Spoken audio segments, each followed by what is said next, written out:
morning, hello, dawn. Sunday at dawn. Sunday at dawn. Good morning. Yes, this is Spirit Journey. And I'm out and about with the gang here. Yes. I have a feeling it's going to be a wonderful day. It's going to be warmer than yesterday. It's in the 50s right now. And but I'm still dressed warm. I have my long johns on. Yeah, I can always take off certain things. Like I have 2 jackets on, so I can always take one off. But yeah, I did it. Good morning, viewer. Good morning. Yeah, how are you doing today? Yes. Hello, Sunday at dawn. Yeah. Yeah, I've been trying now for about a week, trying to get up early enough. I wanted to be out of my place by 6:45. Yeah, because here it's dusk. I mean, it's dawn. The sun comes out today. Sunrise is at 7:09 a.m. So probably now it's 6:45. I'm so excited. I am so excited. Yeah, I've been, so if I physically leave my apartment at 6:40, then I know I can do it. Then I know I can do it, you know?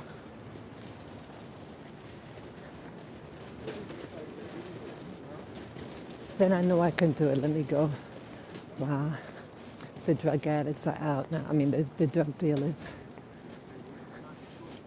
Yeah, let me get out of here. Yeah, this block right here has, I am surprised this early, and it's Sunday. Yeah, Sunday's usually real dead quiet here, you know? So I guess they're doing overtime. They're doing overtime. Let me show you what it looks like in front of me. This is dawn.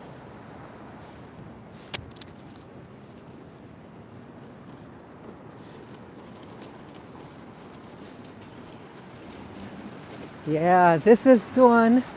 See, they're promoting the flu shots. See that? But how many of you have heard? Yeah, okay, it's 51 degrees, 6:47. Okay. Let me turn it back. Let's see. Trying to see which angle has a better. Okay. Yeah, because the glare from the lights. Yes, I'm really excited. I'm so excited that I got out of the place, you know, to do the live stream, because I was always like a little bit behind the time that I wanted to go out. So yeah.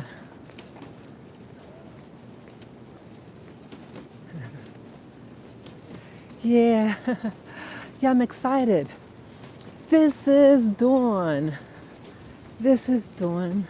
Sunday at dawn. Yeah, I see like a slight pink on the horizons over there. Yeah, it's beautiful. Absolutely beautiful. So what did I do so far today? What did I do so far? I was reviewing the, okay, I have a body cam that some of you know about. And I had like a half an hour left on it that I could do a video. So I did that last night. And yes, I caught just a few orbs, not a lot. and I was reviewing earlier tapes. See, my body cam, it still has the items on it that I took a week ago. But the problem is my computer can't access it. Somehow there was a there was a some type of corruption.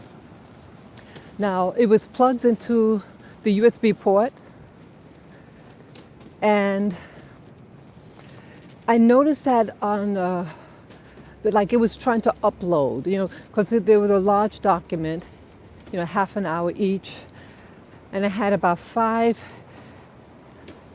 clips that I was trying to upload, and I think it choked it choked the computer, so to speak. I mean, I'm just using human terminology. It couldn't handle the transfer, and I was editing at the same time. Oh, maybe that's the key. Just let it download, onto the computer before you do anything. Because it was a drop in connection. For whatever reason, I still don't know. It's a new USB port, and the wires, the cable, that came with the item, it shouldn't have done anything. I mean, it's relatively new. Oh, it's more garbage on the sidewalks. With the COVID and everything, they could at least clean the street, right? They want you to put a dirty mask on because of COVID, but then they're not going to clean the streets. Yeah? So, go figure. So, so I said, well, let me at least look at it. So I was going through some of them, and wow. I see that, sorry, the lights. I see that I think the activity of the orbs occurred because, like at one part when I had gone to bed last week, earlier I had done a meditation. And yeah, they were coming out. Yeah, I caught them on camera when I was doing the meditation, the introspective work. And then after that, when it was time for me to go to bed, I just set it up and immediately they were there. A lot of them. They were buzzing around. They were buzzing around, boy. So, what else? Yes, I was just reviewing it a little bit. I really want to get them up. What I may have to do is take a video of the little screen. It's a 2-inch screen, and get my cell phone to take a video of the screen. That's the only way I know how. I try to get a recovery software, a free one, and it didn't do a damn thing. Yeah, so the item is there, but the connection, it won't come on. I may, today's Sunday. This electronic store will be open. Maybe I just buy another one. Yeah, because I already bought the new, the USB port. Hardly used it. Yeah, because that's the only common denominator, the ports.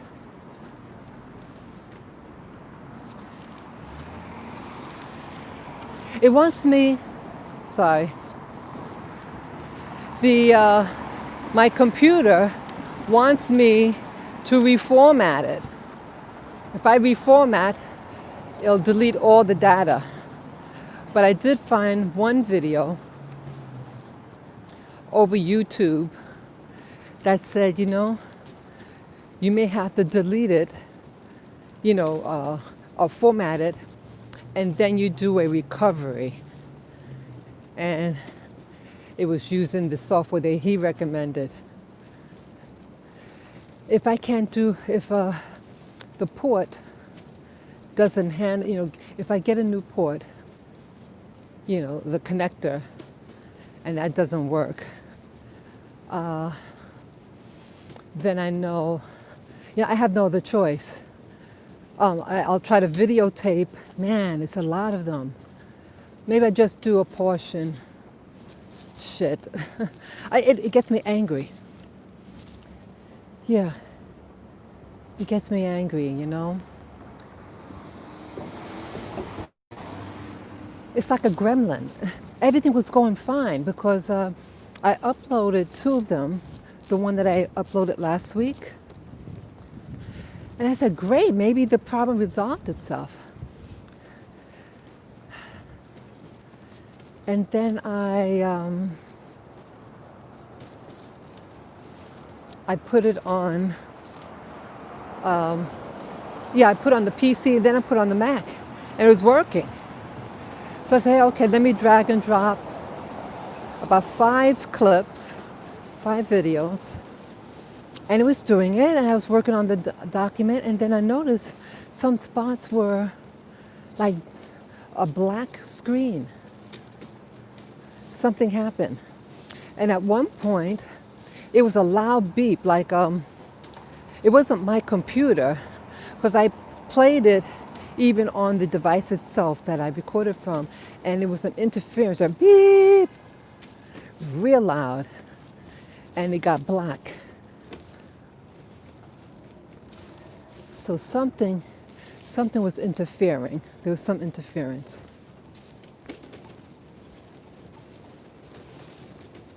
Yeah, I wanted to go smooth. I get this is life, You have the ghost hunters. So I guess the orb hunter. Yeah, the one that came, because I reviewed, because see, this morning, I awakened early. So around 4:45 today, 4:45 a.m., I was taking a look at my camcorder, what I recorded, that half-hour clip, to use up all the data on it. And I saw at least 2 orbs. Yeah, it wasn't like busy activity like before, like on the 8th. How you doing?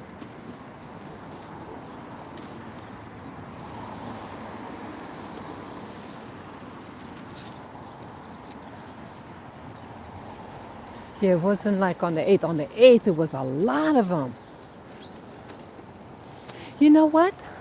I'm wondering, a thought just came to my mind.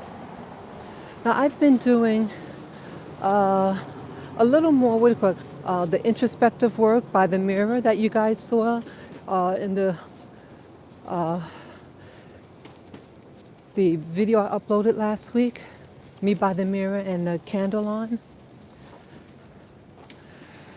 When you gaze into a mirror and you look at your reflection, or let's say you're looking at anything. Let's say you're doing a meditation with your eyes closed, and then you open it in dim lighting and stare at a person.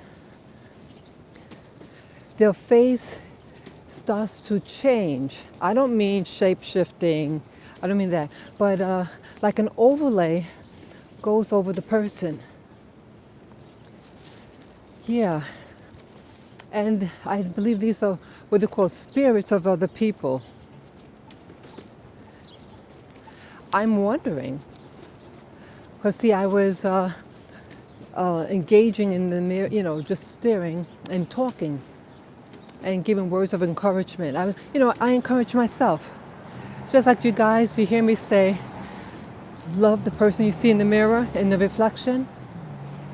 So part of my exercise that I do in my inner work, I gaze into the mirror in dim lighting, have a little candle light on, And then I look into my, I look at myself. Just a relaxed look and just talk. And what happens, you're getting more meditative, you're kind of like, I don't know the term, zoning out. You get in a very relaxed state. Again, you have a very relaxed stare into the mirror, and then you'll see something. And what I was seeing about a week and a half ago were people, all types of people, what looked like people, one at a time. And I noticed like it would be like a halo to my right, an energy body, just the slight outline on my right side. And then I would see a person. Some of them look like what we would call Native American Indians. And even their hair too. Like people had like a bang, very straight bang. And I had something on my head, so that maybe the shadow. But see, without a shadow, casting on my forehead, there was nothing there. So it would come and go, like the hair of the person. And you could see that they, nice brown, deep brown skin. Some have deep wrinkles on the face. And they were just staring. And they would change. Some of them looked like women. Some of them men. The noses were full. Not pointy. Yeah, it was really interesting. They didn't look spooky at all. They didn't look spooky at all. But I have to admit this. When I had my camera rolling the other day, while I was doing the mirror gazing, I was a little anxious. Yes, I was. And I felt more vulnerable. See, I had moved something, I had in my ironing board next to me because I had the camera propped on top of the ironing board so it can aim downward at me. And so I was seeing that on the corner of my eye and it was distracting me. And looking into the mirror, I felt subconscious. I felt aware, a little uncomfortable. Oh, interesting. People in Houston, roller skating. Wow.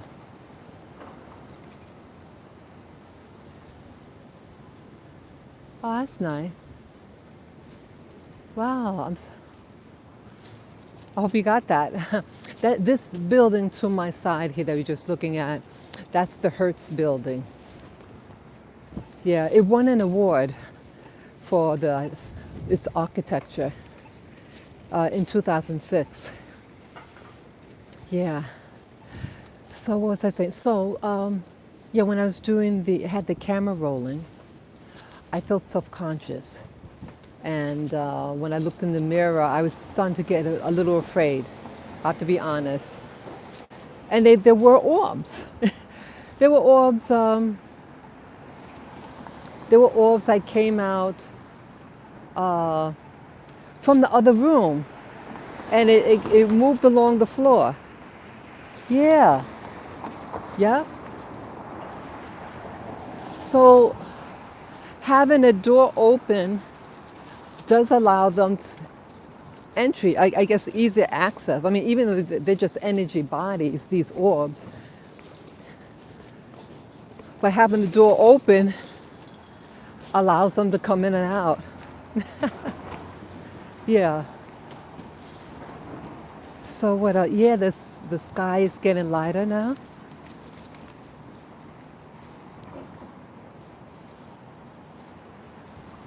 Yeah, the sky's getting lighter. Yeah, I just find this exciting.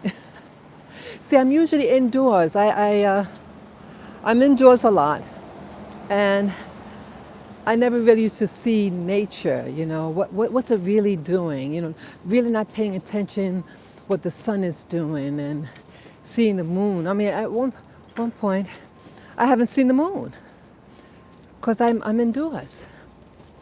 And 5 years ago, I think it was September or October, or even August, between August and September, August and September, between those times, I had gone out with a neighbor.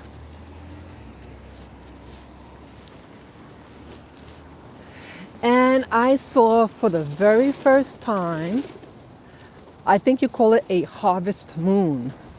I kid you not. That thing was big. It was a big, big, big, giant moon. With sun, it was a full moon. It was full, bright, and low on the horizon. It was right by the horizon. Yeah. And when you look down on 42nd Street, that's a long strip from east to west. So it was right in the middle. It was amazing. I said, wow, I don't go out at night and I don't see it. That was the first time it was low like that. You ever see pictures they have like a picture of like a fox howling at the moon? You ever seen that? Yeah, it's howling at the moon, and it's in the center of the moon. So they took the picture with the moon as a backdrop, and the wolf is centered in the middle of the moon. That's all on the horizon, low on the horizon. Yeah, but you see the full moon. Hey, if any of you people could let me know when the next, I think they call it a harvest moon, let me know. Yeah, I live on the East Coast of the USA. Yeah, it was fabulous, man. Fabulous. So people, there's things out there. Okay. There's things that exist that's free, like seeing the harvest moon.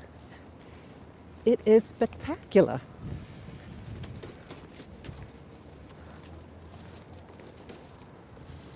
It was spectacular.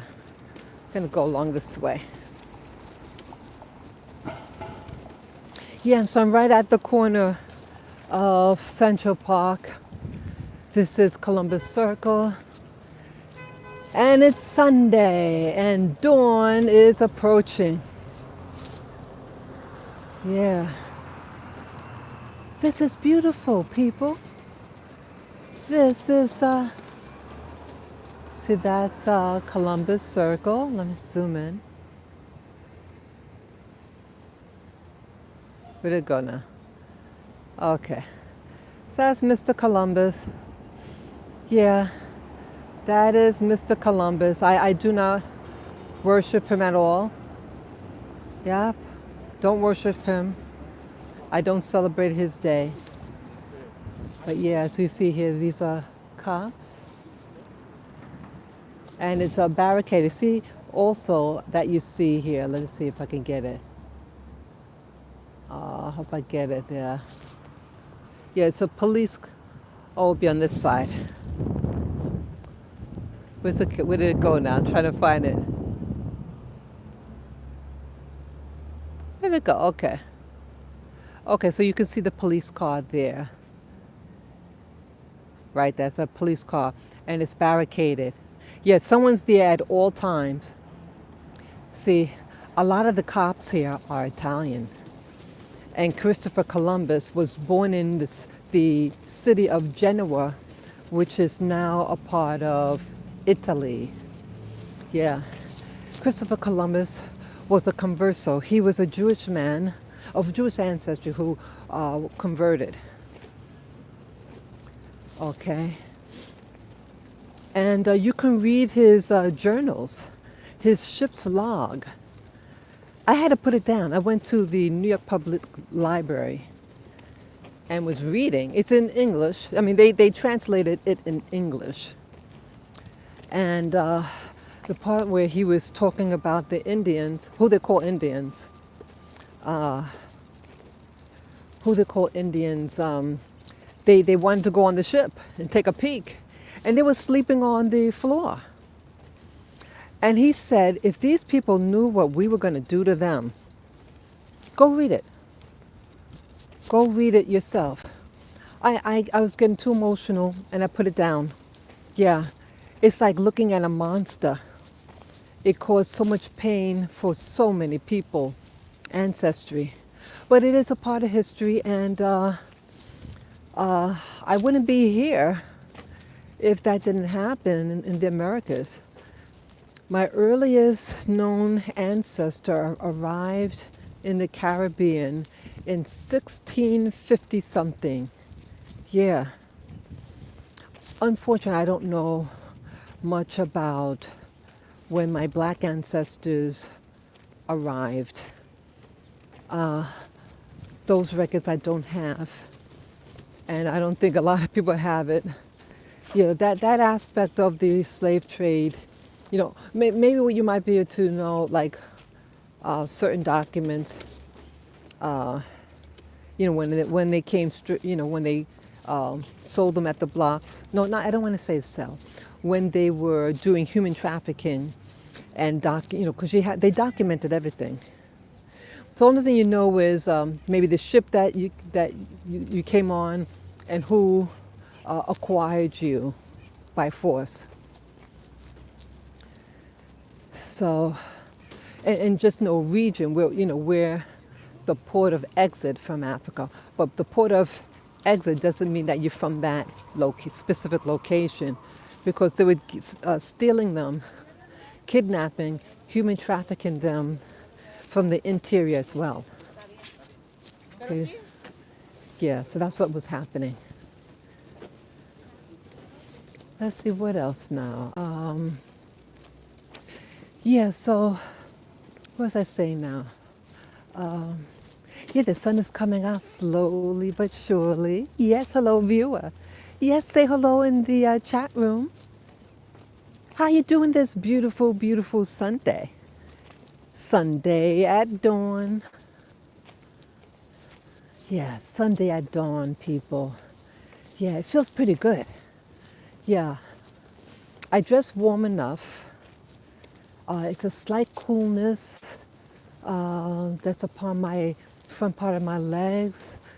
You feel the coolie on my hand, but it's comfortable. It's very, very comfortable. Let's see what else. Let's switch hands. This is a beautiful moment. And if it's safe for you to do so, hey, get up early, just before the sunrise, and take in nature. Yeah, like I was saying about the harvest moon that I saw. And I've never seen it before. And sometimes it could be months that you don't see any moon. Because where I live in a big major city in the States, in New York City, it's all clouds. All clouds. Yeah.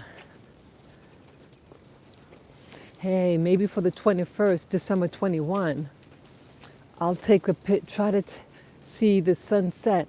They said that like for 3 days, what was that, the sun doesn't come up or something? I mean, there's something just stays low or something like that.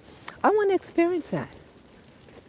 Yeah, I do have access to see the sunset by the pier, but I can't see sunrise because the buildings are in the way. But I could see like an hour into it rising, then I could see. So yeah, I was watching some interesting orbs this morning on my body cam. And I had this other device, a camcorder. I don't really like using the camcorder just having problems. I was having problems with the battery. I got it online.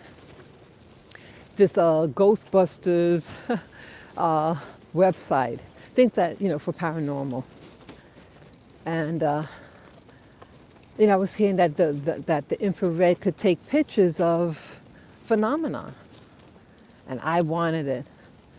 Yeah, but I had to look at old footage that I did maybe 3 years ago, because one of them, I said, man, all these mosquitoes or something.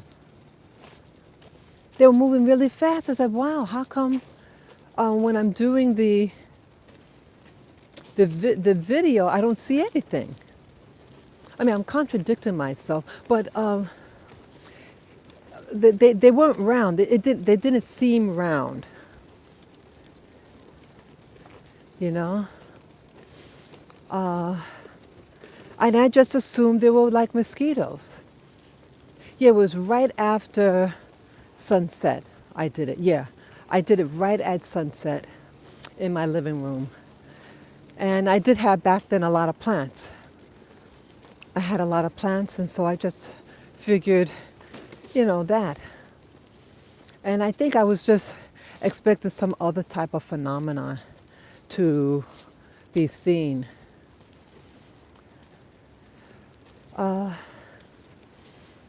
Yeah, so today what I'm hoping, I might go to the electronics store and bring the device to make sure I get the right fit for the device. Yeah, I can't keep on losing these documents. When I first bought it, my body cam, it went kaput. Like it's able to like if you turn it on and then attaches to the USB port, it says successful connection. And then there's a malfunction, like as if it's a poor connection. So I thought maybe it's the USB port.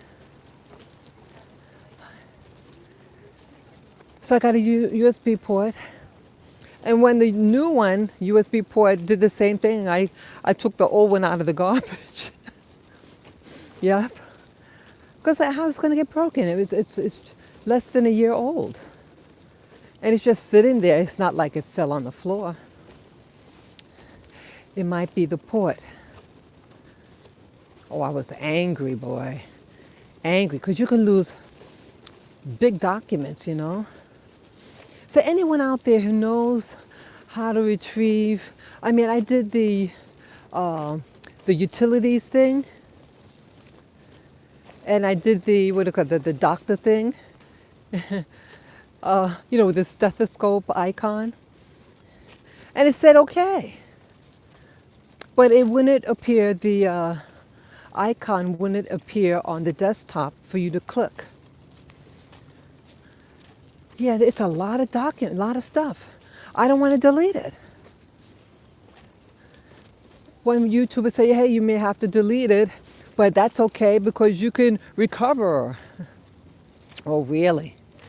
I mean, it's not lost now. So I'm afraid to do it. The only way that I will eventually have to do that. Because I think some of the documents got corrupted.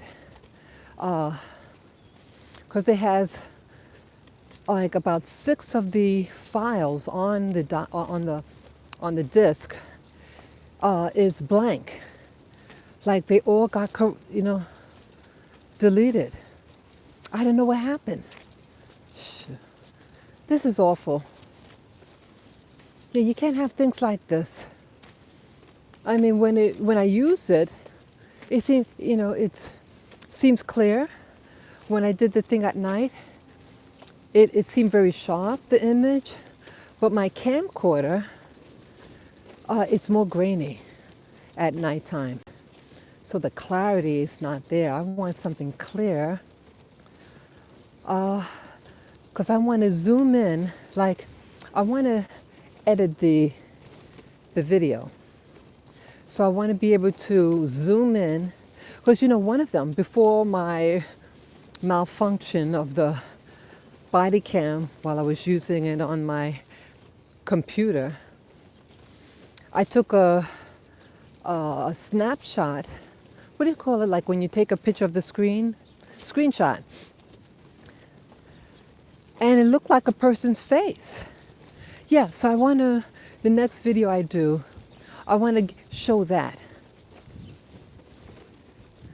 Yeah, I want to show that. Yeah, so maybe this is my new occupation, to share the orbs. And I want to share, see, these times with COVID, or should I say CV-19, I believe there's a lot of activity going on. And these orbs or dimensionals, interdimensionals, are manifesting. Because some of them are feeding off of the energy, and maybe some are afraid for us. One person suggested, who saw my video that I did last week on the orbs, suggested that could be ancestors. How you doing? I wonder what they're doing here. Oh wow, it's a run. It's going to be a run. Good morning. Hi. When is the? I just see that you're going to do a run. When? Yeah. What time? They're starting at 7:30. 7:30. Wow. What is the name of the run? So it's the Central Park 4 miler for NYC run. 4 miler. 4 miler. Wow. So, what does that entail? The. So they're actually starting on this is the finish line right here. So Uh huh. they're starting on the other side of the park. Okay. And they're running around in here. So, the perimeter of the whole park. Yeah. They might be looping on the other side, but I'm not really sure what they do. But eventually they'll come here and go. Wow, 4 miles. Nice, nice. Thank you so much. Oh, I see the fish. Wow, they're gonna have a 4 miler, 4 mile marathon. See that? Nice. So all the things that happen here in first thing in the morning. So she was saying that they're gonna start on that side, on the east side, and come around. Wow. Wow, very nice. Yeah, so I find this subject on orbs interesting because, again, I shared with you guys that a year ago on my birthday just passed, it was December 5, I saw the orb with my naked eye. It was right by my left eye, right near it. It was over here. It started out, it looked like, first I saw a reflection over here. That's weird. So I looked down and I see the thing. It was like maybe an inch away, like this distant, and it went up, up, up. And then when it passed my nose, like an inch away from my nose, and then it vanished. It was a pure, pure white orb. And you see every microfiber of rays, light rays coming out from it. It was beautiful. So I was a little emotional at the time when it arrived. I was watching a movie. Good morning, Forever Conscious Research Channel. Oh, nice. Hey, hey, tell me, do you study orbs? Yeah, consciousness. Do you study about the orb phenomena? I saw an orb, I was telling you, a year ago on my birthday, December 5. And then for this birthday that just passed last week, I had, let's see, I have a body cam that records in infrared. So it allows you to take pictures at night, in the dark. And I caught some fantastic orbs, and it is on my channel. That one, it's little snippets of it all combined. Yes, orbs, anomalies, also some. Okay. Great, great, great. So you can tell me. Nice. I'll have to check it out. Yes, it's up there now, and yeah. So I filmed 5 hours worth of footage, and for the one that I uploaded last week on orbs, showing the orbs I caught. Just curious, what made them bring up where you already discussing them? Oh, okay. You mean for the for this live stream, or you mean? Well, okay. I'll assume that you mean what got me into the subject of orbs in general. Uh, a year ago, in December 5 of last year, was my birthday. Oh, this. Okay, because my birthday just passed, and I wanted to see the orb again because last year, with my naked eye, I saw a beautiful orb, a white, pure orb, size of a marble, an inch away from my cheek, moving slowly across my face. So so I said, hey, maybe for this birthday, around this time, I could see it again. So I knew that infrared cameras are able to see in the dark. So I had gotten an infrared body cam a couple of months ago. Someone has their dog off a leash. Sorry, it's a big dog.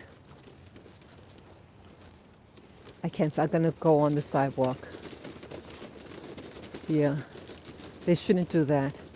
Did you lose a close friend or family member back when it first happened? No, I didn't. Not at that time.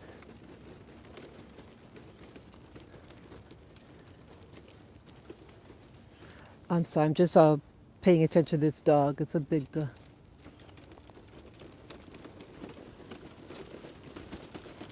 Okay. So dogs without leashes, I stay away from.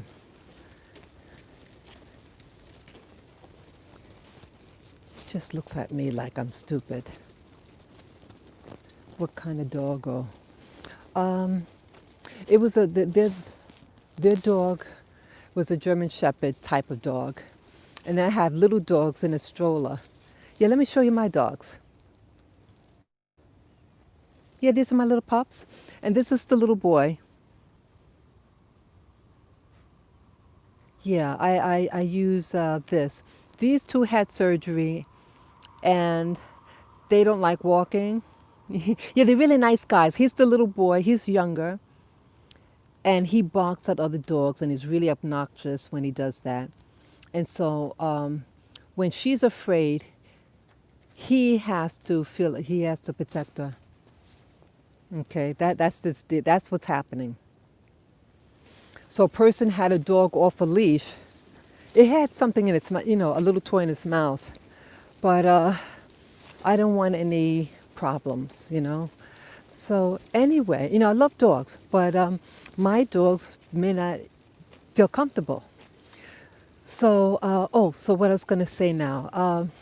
Yeah, so whether I had a friend that died, well, let's see, last year I did have a friend that passed away in January. Unleashed dogs usually have unleashed owners. Yeah, he looked really mean at me. He just looked at me. He said, I got little dogs, and that's a dog, big dog off the leash.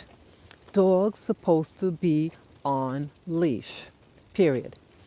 Okay, either way, I don't want to sound like a real crabby old lady. I love dogs, I have dogs, but not all dogs get along. And when my dogs feel frightened, they go kind of another dog. Shit, this is a big one. Yeah.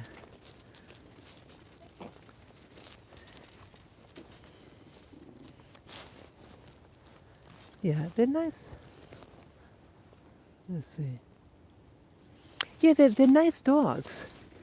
But did you experience anything out of when your friend passed? Oh, okay. Oh, let me tell you.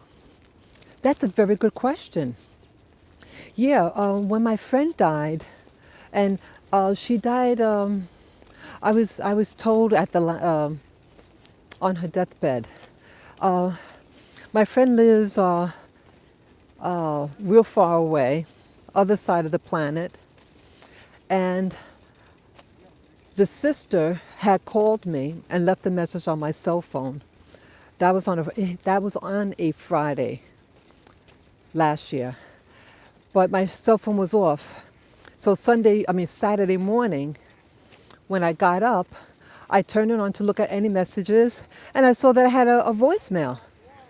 And it was my other friend, the sister, telling me that so and so, her sister, is at the, what do you call it, when you're what's that thing, that term, when you're dying and they have, palliative care. It says so and so's in palliative care.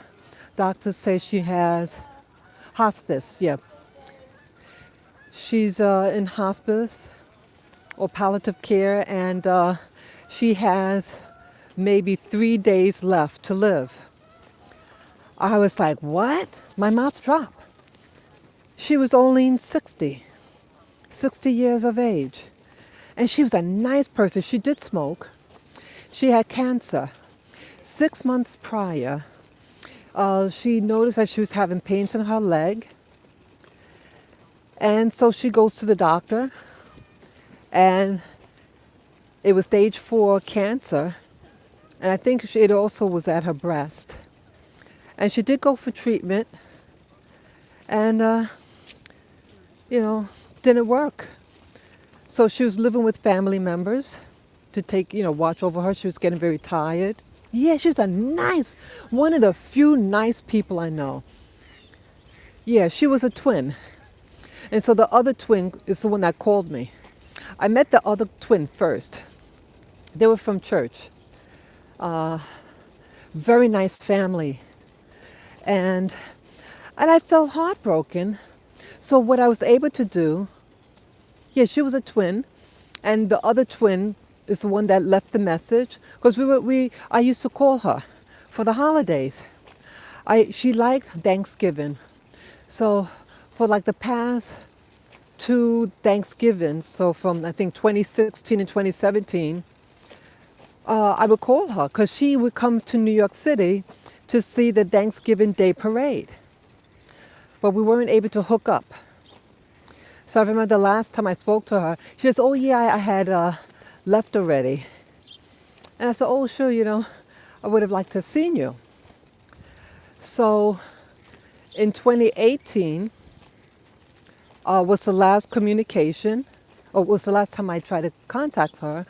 And so I called her for Thanksgiving, or I texted her, one of the two. And I didn't get a response. So I just took a mental note of it, because, she has family, children.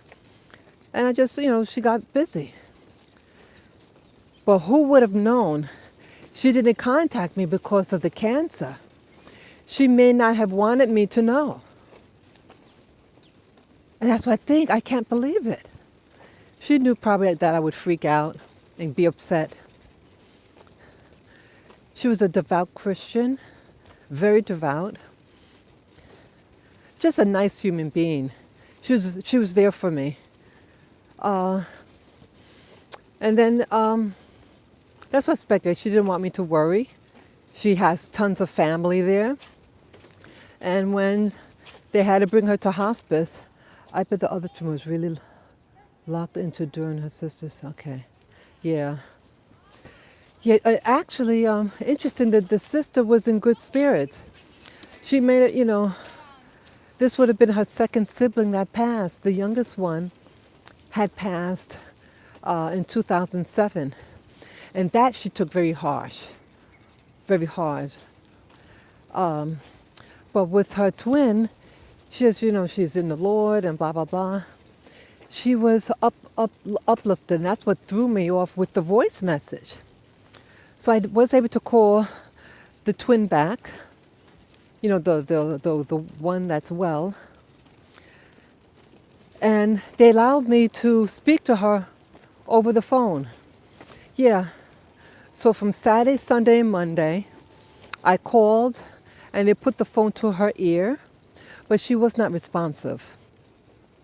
Okay, my friend wasn't responsive. She's not really, she's in and out of consciousness. And then that Tuesday, this extreme anxiety hit me, my body. I was really a mess. And to distract myself, I went to have breakfast at a restaurant. That whole day, I was out of it. Extreme physical anxiety that I couldn't explain. And I thought she died. That, in a nutshell, I thought she died that Tuesday because the twin says the doctors say she has at least 3 days to live, but maybe even a week. But 3 days.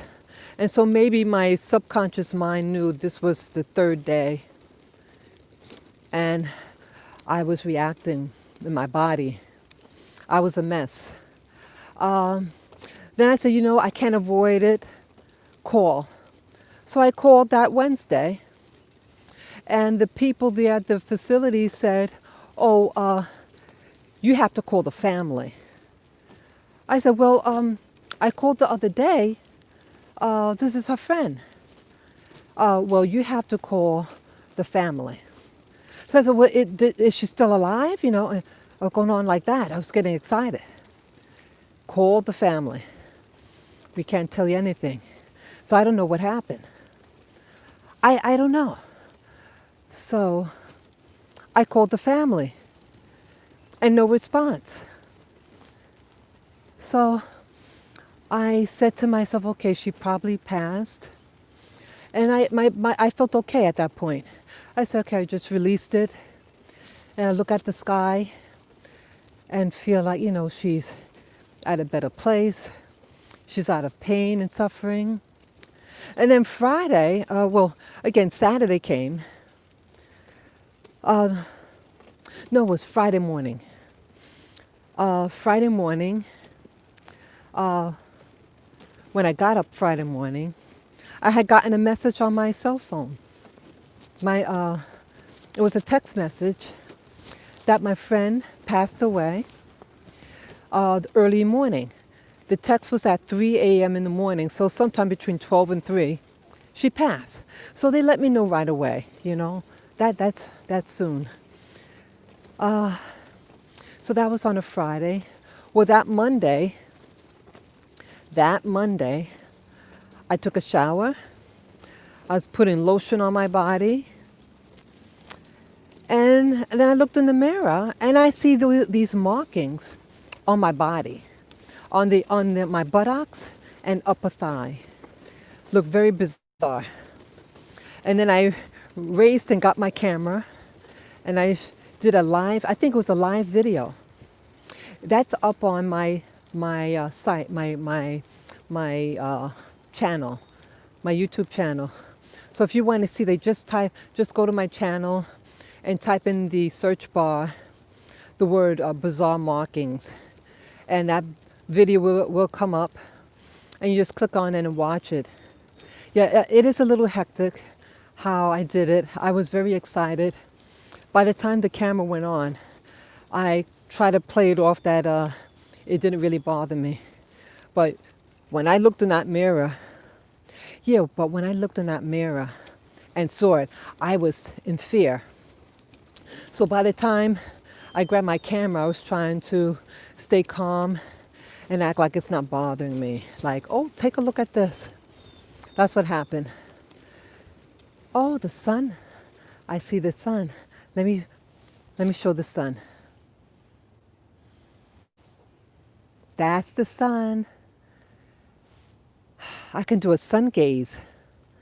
Yeah, let's take a look at the sun. Yeah, so that's what happened to my friend January 2019. And the phenomena with the orb happened 11 months later.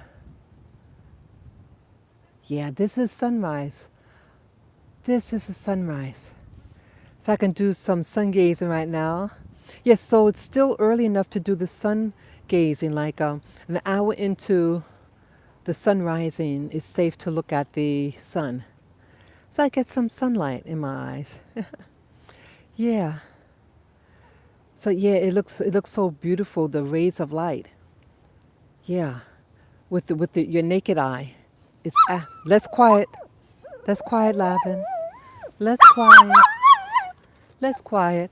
Let's quiet. Let's quiet. Let's quiet. I'm sorry.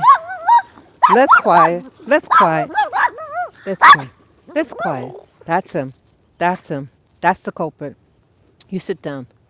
Sit down. You sound like a crazy man. Sorry about that. Sit down.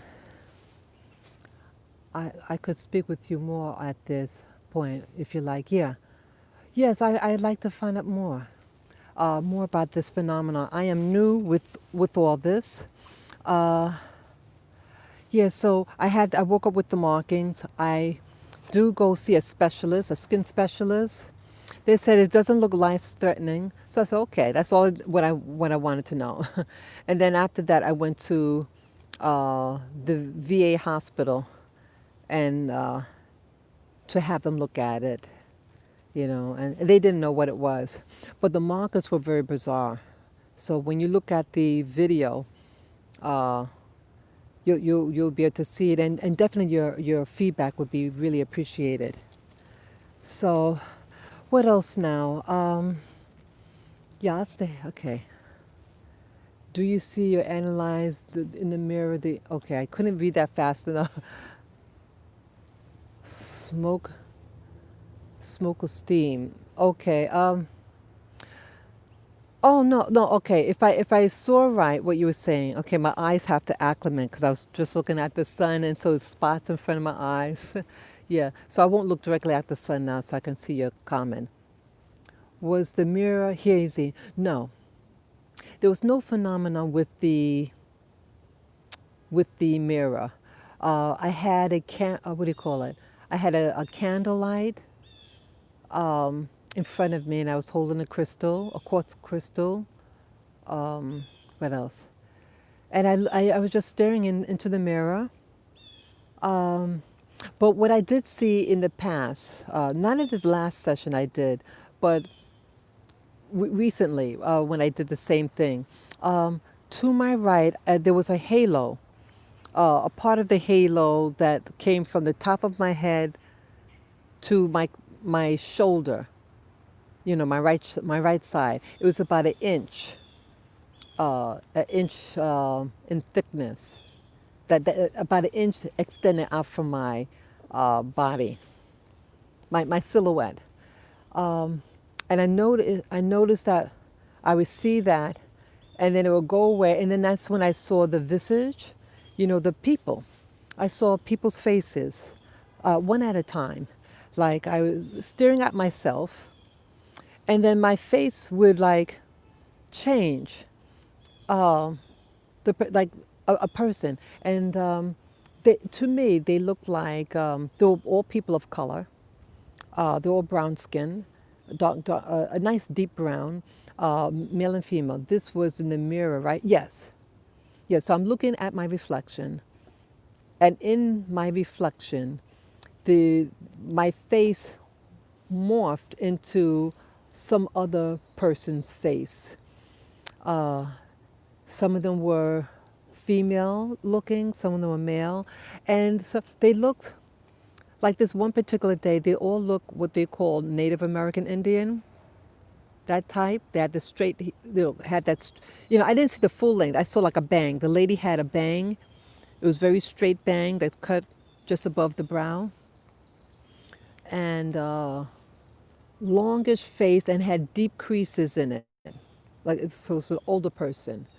Uh, they had there were no smiles on them. And some of them were male also. What else? And then when I saw that, without the camera on at that time, I felt relaxed. And I spoke to my reflection. Mirror gazing can use some very weird things. Not many can handle it because it makes them feel okay. Yeah. It was. But at this time, when I wasn't filming and just doing a meditate, an introspective session, I felt okay with it. So I'm just waking up and repeating myself. Oh no, you're not repeating yourself. It's all good. I repeat myself all the time also. Yeah. So what happened? The yeah okay. Let me get my thoughts. Yeah, I didn't have, I wasn't filming at the time, and I felt relaxed, and I gave positive affirmations, and I was telling my reflection and those who appeared, that you are loved, you are a good person, and whatever would happen in your life, you know, uh, you don't have to hate yourself for it, and just repent, just release it to the universe. If you did something bad, you apologize. And if you can make amends, do so. That's basically what I said. And again, that you are loved. You are a loved person. You are loved. And I felt how I interpreted. I felt, yeah, I'm going to continue showing this, the sun. Where'd it go now? Yeah, I think that's powerful. This is the sun. I'm not sure what time it is, but I know it's after 7 o'clock. I know sunrise is at 7:09 a.m. in New York. So this could be maybe 7:30. Let me know what time it is. If it's a half past, then you know it's you know when it is. Okay, beautiful. Yeah, it is beautiful. It is beautiful. So what happened now? Central Park or where you are? Yes. This is.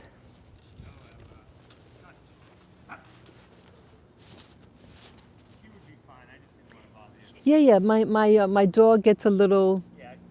Yeah. Yeah. I love dogs. Yeah. My little boy. He's protective. Thank you. I appreciate it.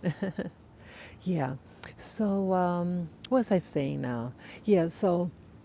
The there was no interruption, and I felt like give pause. I figured that if they are appearing, they can think. So I said, hey, tell the good news to your friends, if you can help people, it's about helping people. And because I am a black person, and I felt that all the people that were coming were all people of color. And they seemed like people from the past, long ago. And I could imagine all the traumas that happened to them as people of color in America. So I said that I was trying to encourage them and myself that, the past is the past, and there's nothing wrong with the way you look. There's nothing wrong with your hair, your skin, to love yourself. To love yourself. And I kept saying that. And I was seeing more and more faces. So I felt that what was happening, the people that had souls that had passed heard my message, and they wanted uh, re, to be affirmed that they're okay. And once I said that, I said, you don't have to stay on this realm. You can go back home. You can go to your home. You can visit your loved ones, and if they need help, you can help them. You can maybe teach them about certain things, protect them, things like that. So I left it very positive. But when I did the video last week doing the mirror gazing, I did have some fear. And the things that I saw in the mirror, I just felt uncomfortable. They were also, people of color. Did you do a video about your mirror growing experience? Well, love is very powerful. Okay. I'm not sure what you said. Let me see if I can scroll up your message. Let's see. Okay, did you do a video about your mirror gazing experience as well? Love is a very powerful tool when interacting with this type. And they say, not faint of heart. Okay, yeah. Okay. So, I, I, um, I, I, I wasn't as afraid. Um, Yeah, I mean, I'm sorry. When I did when I had my camera rolling, I felt very self-conscious. Okay, we'll walk around. We'll walk, baby. Okay, I guess I got enough of the sun. Yeah, hey, Cam Cam. Hey, Cam Cam. Yeah, I was just getting the sun. This is the sunrise. Yeah. You know what time it is? Yeah, this is the sunrise. I was just talking about my experience with another viewer. Yeah, it is beautiful. Yeah, yeah, it is beautiful. Yeah, this is what it's all about. This is Sunday morning at, just past, yeah, GM. Good morning, Cam. Yeah, Cam is a great and forever consciousness research channel. I'm going to look up your channel too, research. Yeah, I'm going to watch your video as well.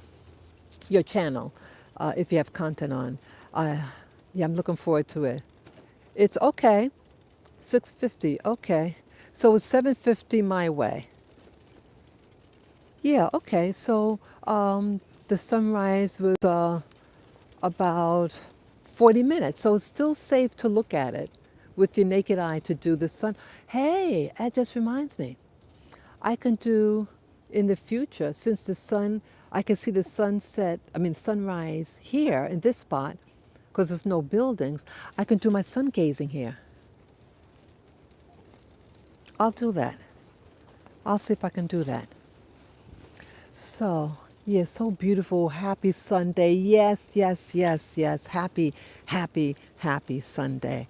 This is nice. Yeah, so all you nature lovers, yeah, so again, with the orbs, I've got a lot, filmed many orbs and document my journey in various different. Okay, I love nature. Oh, nice, nice, nice. I really can't wait to see your channel. Yeah, I want to explore this more. I want to have my stuff together, to be able to record the orbs. I'm searching. I'm searching about my life. I've had bizarre things happen to me. I appreciate you sharing with us. Oh, anytime, Cam Cam. You're a pleasure to talk to. You're a pleasure to talk to. Yeah, see, nature, I want to be able to leave something behind. You have people who take up space, who don't appreciate things, and I want to leave something behind when I go. I don't want to just occupy space. This is very important. See, I want, my life isn't perfect. I mean, perfect things haven't always happened to me, but I want to at least present something that's beautiful for humanity. Yeah, I can't change what's happening in the government. I mean, you can do your prayers and things like that, pray for peace, of course. Oh, the video that I have on my body cam, that's at home, uh, I was doing a prayer regarding this situation with all this uh, backbiting with the government. Yeah, and the orbs were coming. Yeah, remember in the video that I uploaded last week with the orbs? That they came like a flurry, like a fury, when I said the word Q, referring to QAnon. Yes, they did.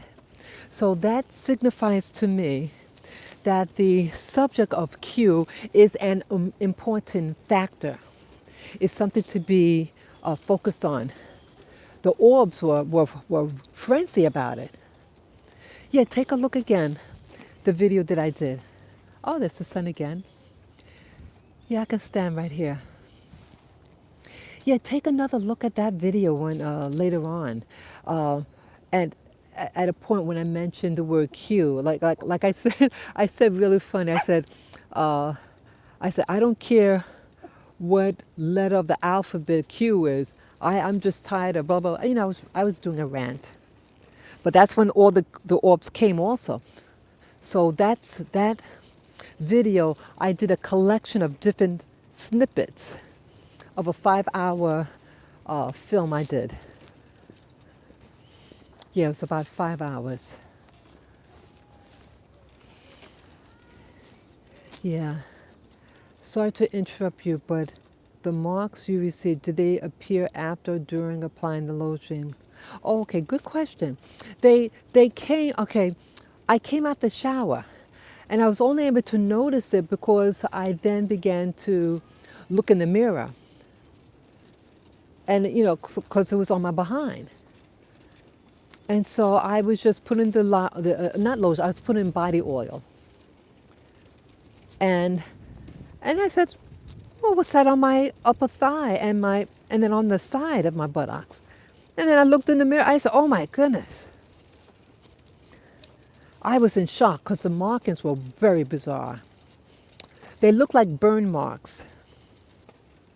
And 2 weeks prior, there was a mark similar on my belly area. Two of them. Yeah, yeah. There were two marks. Oh, I just missed that message. Let me see. No, it was painless. It had no pain whatsoever. No pain. It was just there. It didn't itch. It didn't nothing. But it looked as if there were burn marks. Because the texture, you know, like when you're ironing and then you might have actually nicked your skin like that. 2 weeks prior, did that line up with the phone call from the twin? No, no. The phone call from the twin happened 11 months prior. So the thing on my oh, wait a minute. Let me okay, I don't want to okay, I made a mistake. I was getting two situations confused. My mistake. My mistake. Oh, wait a minute. My friend had died on Friday, and then the markings came on Saturday, the big bulk. But then I remembered 2 weeks prior, before having any knowledge about my friend's health, before my friend's health was, I knew about it, I did notice a mark on my belly. And I thought, oops, and I thought, I'm sorry. Yeah, this is a harness that I have. It's not at the neck that I'm holding. It's a little back harness. So it's not hurting them. It's a back harness that I have underneath the sweater that you can grab and you can pick it, lift them up. I just got to get the hook. I mean, it's like a little loop. I'm trying to get, okay. 1, 2, jump, jump, jump. Uh-oh. Uh-oh. Sorry. Okay. You were mirror gazing the entire time you started. Okay, wait a minute. Okay. You were mirror gazing this entire time you started doing it around your friend's death? No. I wasn't doing the good question. No, I was not doing any mirror gazing last year in January. I didn't. I started doing the mirror gazing uh, just recently. Just recently. Yeah, just recently, basically. You know, after all that, after my friend passing, I mean, I've done it. Let's see. Let me see. I may have done it earlier that year in 2018. I may have done it just a handful. Yeah, I've done mirror gazing before, but not around that time. Not around that time. Yes, I got them out. Okay. So just taking care of business there. Do you do any rituals where you back then? Okay, the same sort of the same things that I'm doing now. Um, like I would say in 2018. Okay, from 2017, I did a lot of my meditation in bed. I was too lazy to get up. What I've been doing, which I find very effective, when I get up from, early, when I wake up from sleeping or just have a dream, I notice that if I keep my eyes closed and don't move and just relax, I find that,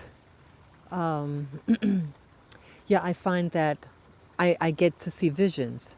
I see visions. Sometimes I see looks like a video playing. Sometimes it's like a snapshot of something. Uh, and on 3 occasions, I think I saw myself. Yeah. So it's really weird, but I find it difficult to get to see visuals when I'm doing like a meditation, like in my living room, sitting down in the lotus position and, have my candles and incense going on. Uh, I really don't see anything. So this phenomenon, uh, I believe what's happening, there is a window period between the dream state and this conscious state, and I'm able to maybe extend the bridge between those 2 points, and get to see uh, visions. One of them that stands out in my mind. You were still on the back end of REM when you're waking up. Keep your eyes really help bring in the vision. Let me read that again. Okay, you are still on the back end of REM sleep when waking up. Keep your eyes closed. Really helps bring in visions different. Okay. Yeah, I'm in full consciousness at this time, and sometimes I can open it and then close it real quick, and I may see stuff. Yes, yes, I hear you. I hear you. Let me pick her up.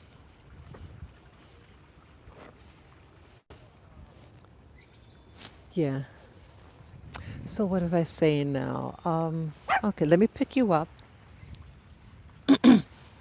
Yeah, it's a little peanut. Yes, yeah. Poor little peanut. Yeah. So, okay, that's not an orb. I mean, that's the camera. The thing that you see, that's the camera. When the sun hits it at an angle, makes that little orb that you see on the left. Okay, that's not the orbs that I pick up. Yeah. So, but yeah, you ask very good questions. Um, yeah, when I was putting the oil on my body, um, I did not see it until when I walked to the mirror to see, I like to see what I look like, and I was putting the oil on my skin, and then I see the markings. And then I just started looking more, hey, what's going on? Yeah, it looked like it almost looked like burn marks. I had that type of that scabby, slightly scabbed. Um, no itching, no burning, no pain, nothing. You would never know it's there. If I didn't look in the mirror as I was putting the oil on my body, I would not have known it until I did look in the mirror. So what else? Yes, that's the markings. And as for the orbs, I just started seeing the orbs, last year on my birthday, December 5. And I, I, I talked to the universe and I said, I really like to see them again. I definitely watch okay.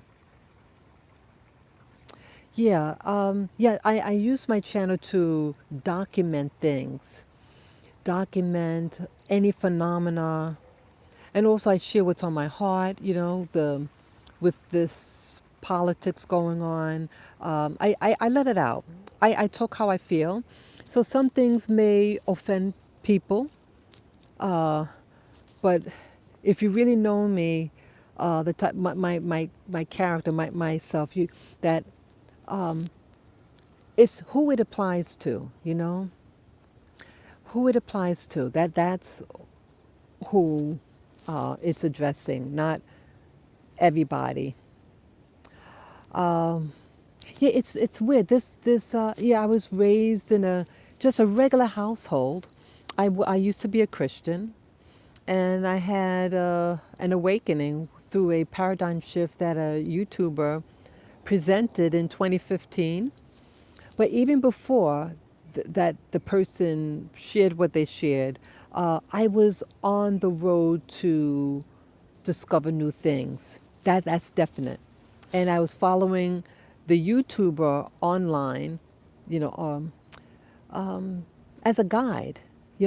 I knew she was on her own spiritual search, and I was, you know, following along on her progress. And then she shared what she shared, and it kind of ruffled my feathers, but it had me think. So I'm allowing myself these experiences. Um, I try to do what they call a word of prayer of protection. Um, if something's going to get you, it's going to get you. But at least I try. I say, I give a word of protection to protect me, my household, and my little ones here, and I do my best. I go ahead, Hi. go ahead. Good morning, guys. Hey, good morning. How are you all doing this morning? Right? It's a Yeah, nice day for the park. Oh, yeah, what a little lover. They're all such yeah, lovers. yeah. It's good to see you. Good to see you too. Yes, Yes, you are such an attractive puppy. You know that? yeah. All the You girls say are. that. You are such an attractive puppy. You are so lovable. Thank you, So lovable. All of thank them. you, thank you so much. Have a good one. Yeah. So, yeah. So I like life. I want to embrace life. I was an individual. I was fearful of everything, everybody. Um, I wasn't much of a talker with people who weren't in my peer group, but I really wanted to reach out. I really wanted to talk and be more social. Uh, so I do these videos as an exercise for me to, express myself. Um, I feel also with this paradigm shift that, I believed everything what people told me. I believed everything that the Bible said. But now I see that the Bible is not what the concept of God, of the Bible, doesn't resonate with me anymore. I believe the Bible is a code book written by people. Um, and I do believe in, I, I shouldn't say that I believe. In a meditative session, I've seen spacecraft, and I did see an alien, what people would call an alien. I know they exist. And I'm thinking that the people in government are being influenced by these beings. Remember that there was a movie that came out in the 1980s by John Carpenter called They Live? They Live. That movie, I think he hits it on the head. And David Icke, the researcher from Britain, uh, discusses this not phenomenon, but what's going on. You have people who live with us. They look like you, talk like you, act like you, but they're not you. And they infiltrate every aspect of human society. So government, school system. Don't you see like what's happening now in the media? Aren't they acting weird and crazy? For a flu, cold flu. Now, yes, I know that there are people who are sick, you know. Um, Religions are man made construct, everything is within us. Uh huh. Yes, it's a playbook. Yeah, it's a playbook they're doing. It is a playbook. Yeah, oh, Yeah. This is Lily, the Havanese. Yeah, you want to get, oh, you want me to pick you up too. I'll do that. Okay, let me put Lilac back in the stroller. I mean, the cart.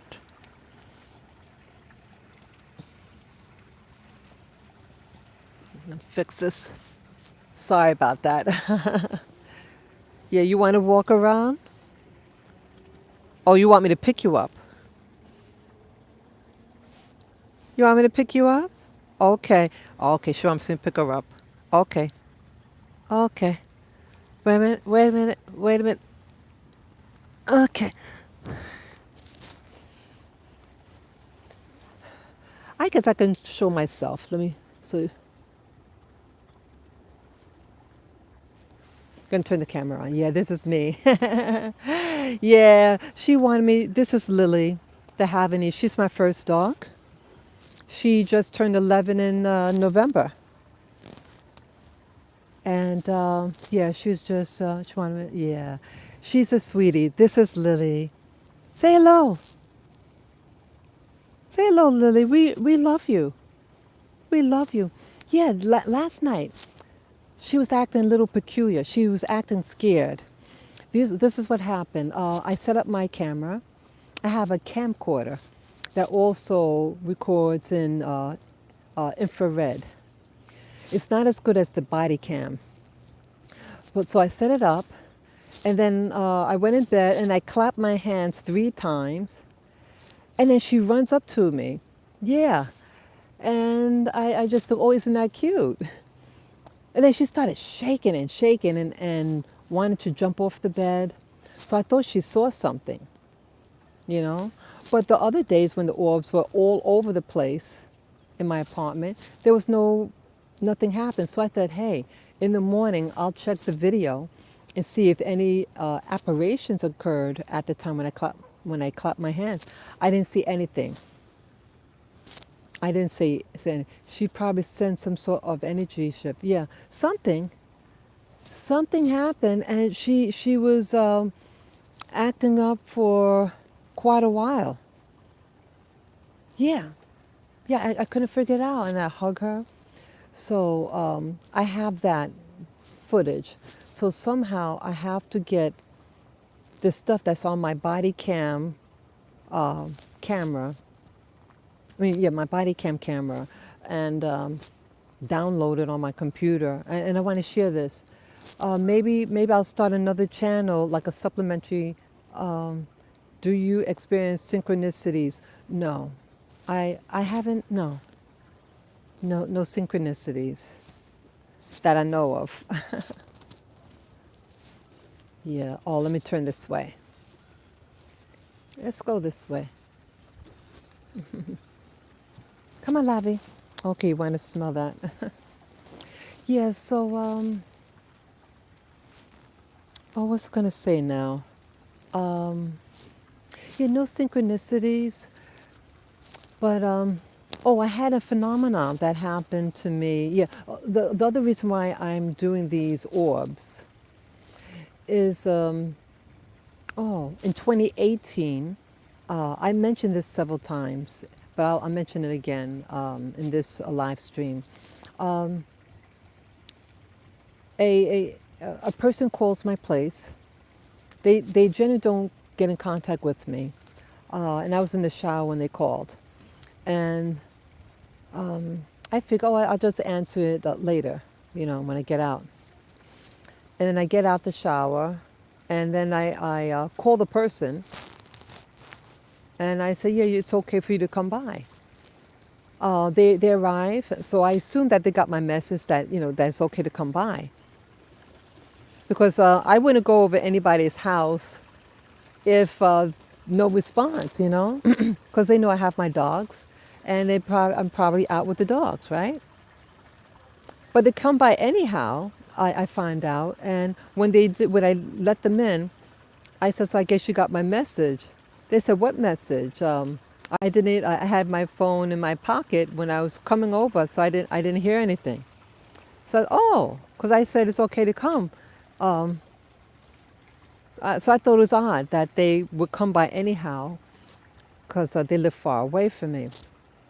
So that's the first oddity, that why would you come over somebody's house? There was no response, and it was they might have called around maybe 10, 11, maybe 11 something, and so I would just think that they stepped out. It's a big city, and I go out. So either way, we decided to go out, and we just walking around, and we walked into different places, and the it wasn't the right place for the other person. They didn't want to go there, so it was a few of them that we look at the menu and everything. Then we finally decide on one. So there's several places we checked out, and so we go in. It's maybe I think 4 o'clock, 4 o'clock in the afternoon, and it was thank God it's Friday, in Times Square area, the theater district in Manhattan. And it was the first time I ever been to that location. We go in the back, and it had two other couples sitting, far apart from each other, and we were the last ones in for that moment. No one came in after we arrived. And wow, the little mosquitoes are out here. Second time. Yeah, there's more, I guess, oh, it's right next to the pond, that's why. So what happened, we were talking about different subjects. And one of the things I talked about, we would talk about childhood and some of our experiences. And then they talked about, have you ever heard of what they call the secret space program? So I made mention about that it's a new genre. Okay, my battery's low, but I have new batteries. Okay, so when I get up to the top here, I'll switch batteries. Yes, so when I mentioned, we were talking for about 2 hours. We had burgers, fries, and a salad. No alcohol or anything like that. I don't drink. I don't do drugs, anything like that. But this phenomena happens. All of a sudden, I felt like in a stupor. And let me put this down. I have to change the battery now. I felt a stupor coming on me. Had to put it down on the ground. Yeah. And then get the battery. Yeah, so let me just fix this. Okay, see, this is my battery. Yeah, so when I'm laughing. Yeah, so I have to take the earpiece out, and may make a noise, an interference. Just put that out. Put this in.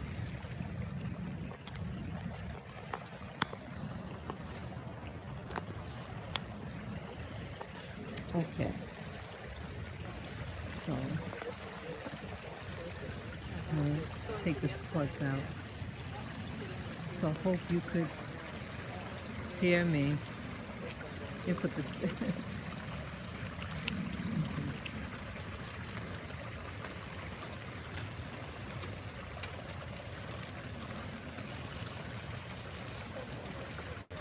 Okay. Let me just move up on the side here. Come on, guys. There's some people standing there. Oh, this is nice too over here. Yeah, there are bird watchers there. Okay, just a more privacy. So what happened? I got like in a stupor. I was talking at the time about O negative blood, and that I knew two people who had O negative blood, and that the super soldier secret space program seemed to use people who have O negative blood, and that's all I said. And then immediately, like, I got in a stupor. I went silent, and then, like, I heard something in my head. I've done extensive diggings in the SS. It's a con. No offense. Okay. Okay. Yeah, yeah. We could talk about that. I did do an interview with Tony Rodriguez that I did in 2008, 2018. I think it was in February. But blood types, I do play a role in society somehow. Oh, that's a Lavin. That's fine. That's fine. That's fine. A big dog. That's a big dog. Lav, you gotta stop that. It's annoying. It's really annoying. So either way, so what? So um, okay, laugh out loud. Yeah. So what happened? Um, so I heard something in the. That's quiet. Lavin, that's quiet. That's quiet. No one's bothering you. No one's bothering you. You calm down. Annoying. Okay. Okay. So what happened now? Yeah, yeah. These big dogs, and it just it is what it is. So anyhow, you hear that? Like an owl or some big. Oh no, crow, crow. Okay. I put my battery in my pocket. Okay. So what now? What happened? I heard something audible in the center of my head. A lady's voice, a young woman, saying, "I'm sick and tired of hearing you talk about." And that's all I remember.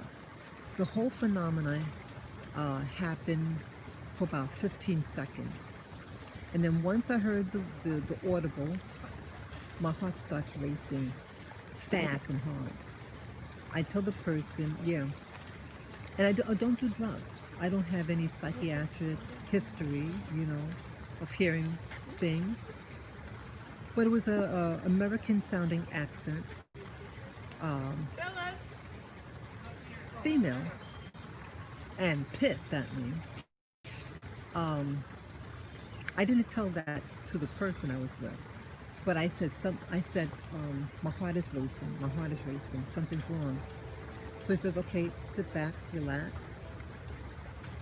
Then he said, Sue, when you said that, I felt like a wave hitting me on the side of my head, on the left side, or his left side. And when it happened, he felt dizzy. I said, really? And then I gave a word of prayer. I said, I gave a word of prayer, protection. And then we left. We didn't tell anybody anything. But my whole body felt like funny, like it feels as if something tapped onto my energy body. Something happened.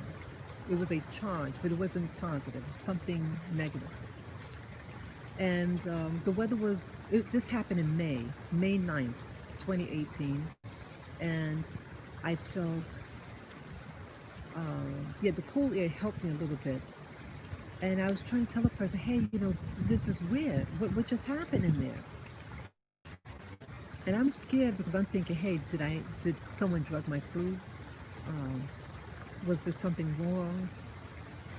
But either way, I decided to go to the hospital, the ER, and my heart was erratic, even then. So it took maybe an hour from the time when the incident happened to the time we arrived at the ER.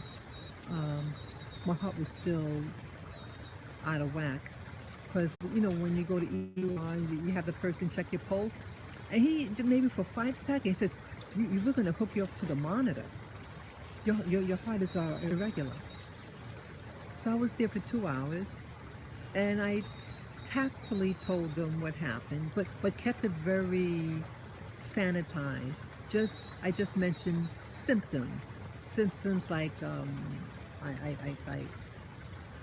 wasn't moving, and then my heart started racing. I told them what food I ate, and that was it. Okay, and I asked them to do chemical check. We should definitely talk sometime. Have ever happened before? No, not like that. Not like that. Not like that. This was a totally different phenomenon. And it was very, very faint too. Very, very faint. But I heard it now it wasn't in my ears, it was in the center of the head. But there is a technology called the Voice of God technology. It uses microwave and or satellite. Yes, he just got like he said like a wave sensation. Yeah, a wave sensation, and when the wave went past his head, he got dizzy. I was the target. I got the full blast. So I get to the hospital.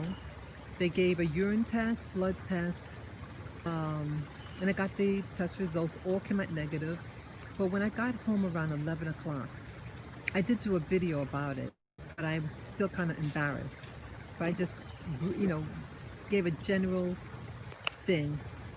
It uploaded in May 10th, 2018. But I didn't say about anything with the voice because I thought, boy, they think I'm crazy. Yeah, I heard an audible voice. There was an audible voice, but first my body felt like it was something happening to it.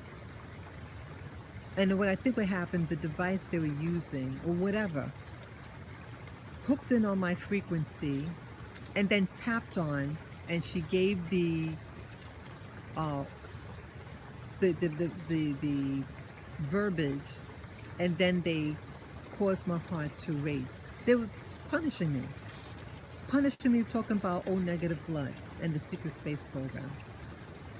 Yeah, very bizarre. This was the first and only time this ever happened. So when when I went to ER, they did all the tests. The tests all came out negative for toxins, whatever, drugs. But when I got home around 11 o'clock,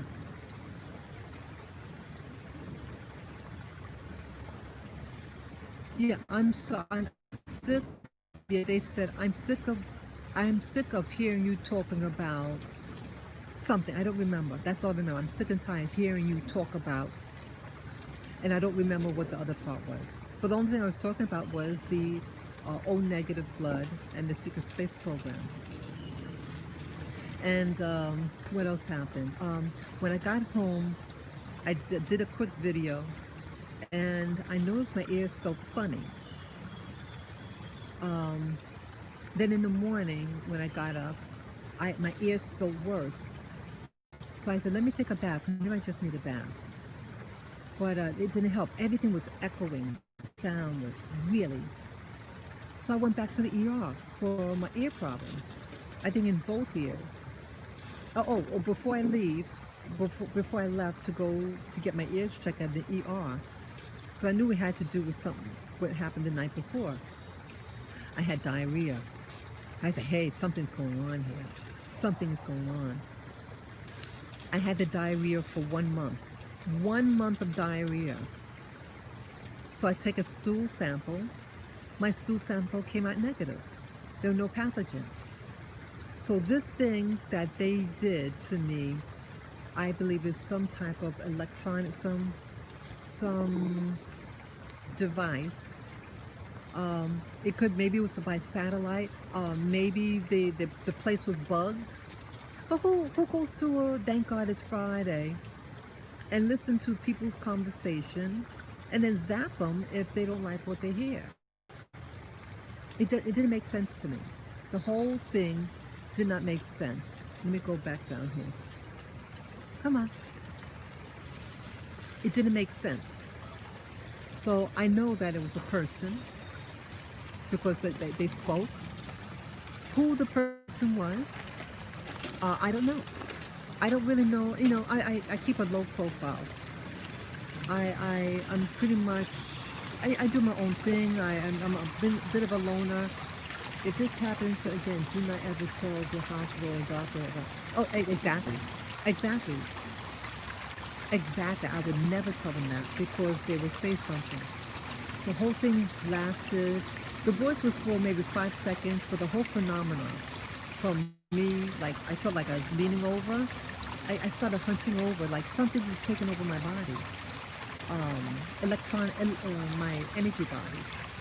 They were tapping onto my frequency, and they wanted me to hear that. So it was, um, it made me angry. I wasn't scared, I was angry. I was scared because my heart was racing, and I thought I was having a heart attack. Uh, for someone to use something like that to cause someone that much duress, they could have killed me. And again, I wasn't. It was a fun conversation. We had good food, good talk. So I don't know whether the person that I was with was asked to see me and asked to, I keep away from that person. I don't trust them. And yeah, it's someone that I know, family. And I just quiet. That's quiet. That's quiet. Why you act like that? Why you act like that? Why you act like that? Uh-uh. Nice door. It's nice. There are many possibilities. Let me see. There are many possibilities. Some that's going on, but the conversation in conjunction with you said is very interesting. Yeah, yeah, never happened before like that. Uh, so it made me feel. I mean, the person could, because see, there was no reason for the person to come over my house. They called. I didn't respond, so must be out. But they came by anyway, and they generally don't come by. And I feel that the person uh, was sent to me to get information, something. But they didn't know I was going to talk about what I was going to talk about. I was just having fun. It was just a fun conversation. We talked about our childhood and any phenomenon that happened to us. And then I said, hey, I learned about this thing called the Secret Space Program. And I thought it was interesting. It was just a fun conversation. We were there for 2 hours. Yeah, that's the problem. You have to with a family member. And I feel that this person was sent. They're that type of person. And the person may have had something to, I don't think the family member, but they were sent. And then they were listening because hoping, they were hoping to get information about this. Yeah, see, what I haven't shared, I mean, I've shared it before in past.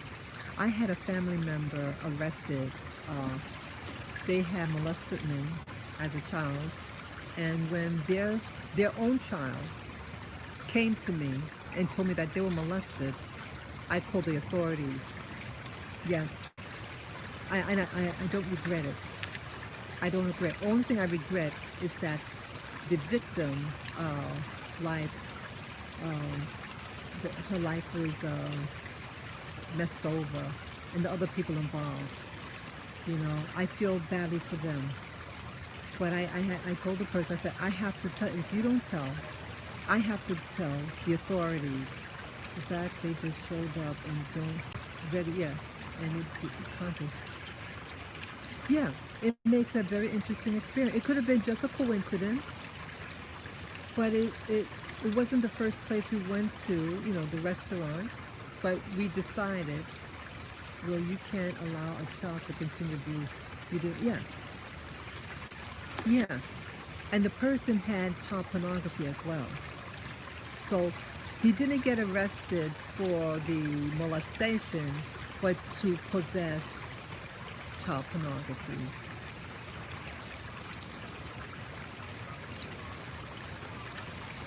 Yeah, yeah.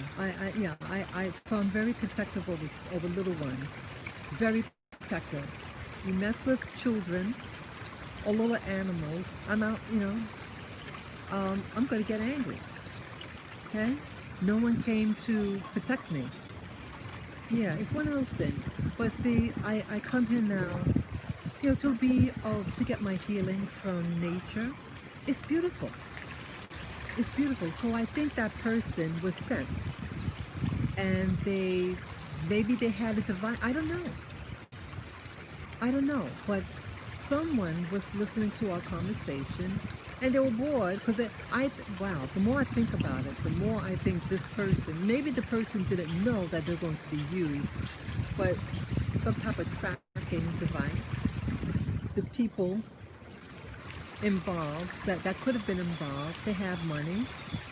They were probably sent either knowingly or unknowingly. Yes, and they wanted to get gossip. They wanted to hear something, and they zapped me. But it wasn't their voice. The lady's voice was not the woman that I know of. Yeah, yeah, yeah. It wasn't their voice. So I don't know what it could have been. So because of that, I've been really interested in paranormal um, things to try to explain what happened, and that's why I was um, interested in the super soldier um, secret space program in trying to answer, because I did talk to a spiritualist. They initially said, this is interesting, the spiritualist initially said that the person that I heard came from one of the universities that's in Harlem. I'm not going to mention the name. That's what he picked up. And that I might have just been in the way. That's quiet. That's quiet. That's quiet. They thought I was just in the way. I was at the wrong place at the wrong time. And then maybe a year later, I spoke to him again about it. And then his story changed. He seemed to be getting a little afraid. Because I told him that I've been meditating and seeing visions. He said, "Oh, well, I think maybe you should see somebody." You know, suggesting something up here. So interesting that first he said, "Hey, the lady's voice." He picks up that it was a person working in one of the colleges up in Harlem, and then because I told him I'm doing the meditation and everything. Then he said, "Oh, well, maybe you should talk to somebody." Yeah, right. Well, that's what happened. Yeah, I spoke to him recently. I texted him. He's still around. Um, yeah, but I haven't seen him. Talked to him. But he texted me back. I texted him maybe 2 months ago, and he's just getting back to me now. But it's okay. Yeah. What field does this guy work in? Oh, he's I don't know his full occupation, but on the side he does psychic work, medium, psychic medium. He's a nice guy. I like just talking to him. Yeah, he's someone that's laid back, and I just feel like he's family to me. We never physically met. We spoke on the phone. We talked about a lot of things. So I feel comfortable. But all with this CV-19, I was getting a little edgy, and I just wanted to talk. I known of him since 2016, 2016, 2016. I was referred to him by another person who's into paranormal.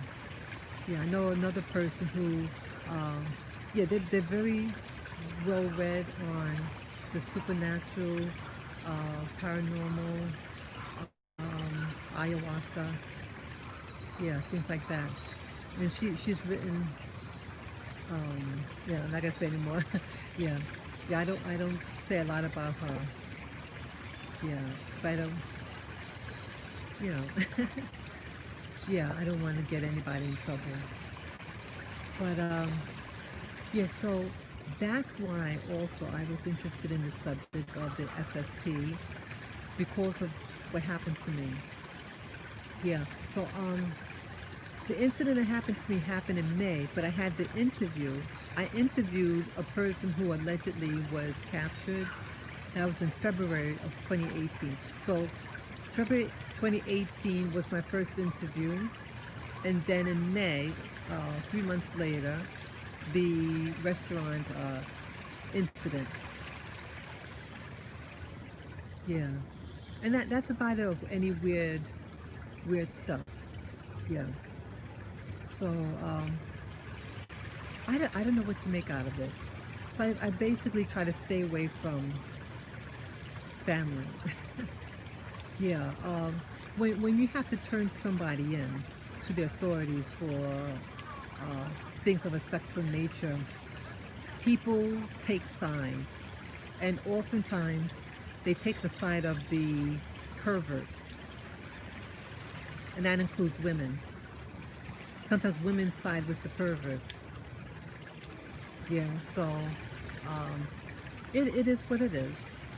But I like to come out in places like this because it's nice. This is nice. So let me show you this water. See, isn't that nice, people? This is nice. This is beautiful. Boy, the people with their big dogs. I'm gonna move from here. See, they know they're not supposed to do that. This is called the ramble. This is called the ramble. And they're not allowed to. Yep, I'm sure if family turned on you, so that happens to you, but you did the right thing. Abuse it. Yeah. Yeah. My thing is, don't mess with children. Okay? Don't mess with children. Period. Okay? And it's a shame how they get angry. They didn't get angry at the abuser. They invite him over for functions. There was a wedding. They had me at the furthest table away from my niece who got married for the first time and put that pervert right next to her. Oh, I was furious. Furious. Yeah. My table was the furthest table, and I was sitting with people who are distant relatives.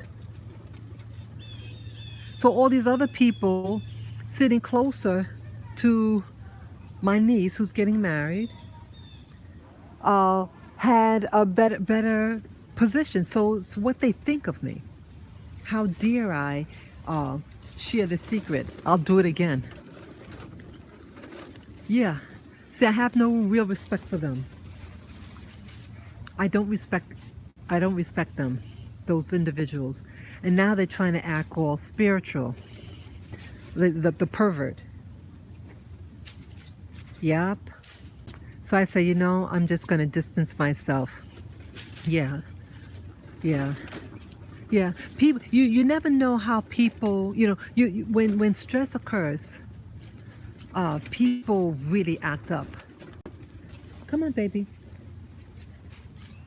Yeah, you just see it when you see where people what people are really about. And right now, a family member, my mom, she's has dementia, and it's getting very severe, and she is living with that pervert right now. They're sharing responsibility. She was here in New York City, and then they sent her to live with that brother and his new family. So yeah, I hope that she stays there, because right now in New York City, if you want to talk on the phone instead, okay, yeah. Yeah, that's all. Yeah, I'm going to change this subject. But thank you though. Yeah, yeah, it is kind of personal. But see, when one is able to share certain things, it also lets other people know that, hey, it's okay to share certain things, um, and it makes them feel that they're not alone. So that's also why I share certain things. Yeah. But yeah, this is beautiful. This is a beautiful, beautiful Sunday. This is what it's all about. This is gorgeous. Yes, it is. Yeah, this is all part of my journey. That's how I see it. This is all a journey for everybody, and I'm not perfect either in all this. You learn a lot about yourself. So, we all have to grow and develop, and the paranormal, it's always here. The paranormal is nothing new. I think when you open yourself up to these paranormal things, I think it could teach you things. See, I'm hoping that the orbs say, yeah, let me know. How, like you said that you studied orbs, consciousness. Tell me, are you able to communicate with orbs? It is impossible to be perfect, yeah. That's true. Yeah, that's very true. It's impossible to be perfect in this body. You could say that again. Yeah, tell me about how does one find out who the orbs are? How to communicate with orbs? Can bring them in and interact with them.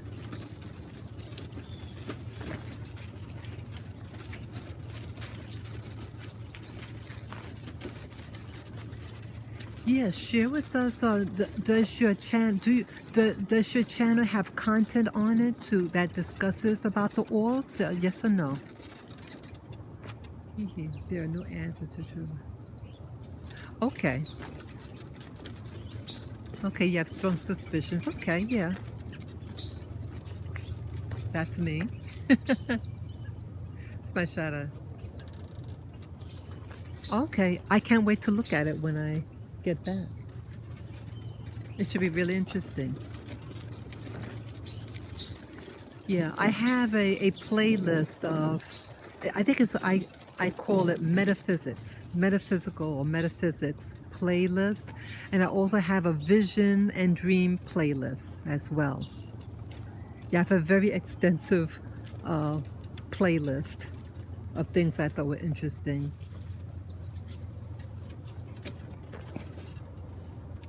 Yeah, I'm documenting everything, because okay, cool. I'll definitely check both of these. Okay. Yeah, yeah, we have to document. And with all this stuff going on, oh, I also do any premonitions that have come to. Oh, interesting. Premonitions. Um, I had one premonition in my lifetime. One. It was really, I was a little girl. I was in the fourth grade, and I don't know why I was there. I was standing in the front of the classroom for whatever reason, and I'm facing the students, other students, and the teacher's there. Teacher's, I think, at the desk. Come on, babies. Come. And see, they're pulling. Come on, guys. Stop pulling. Stop pulling, Lavin. Come on.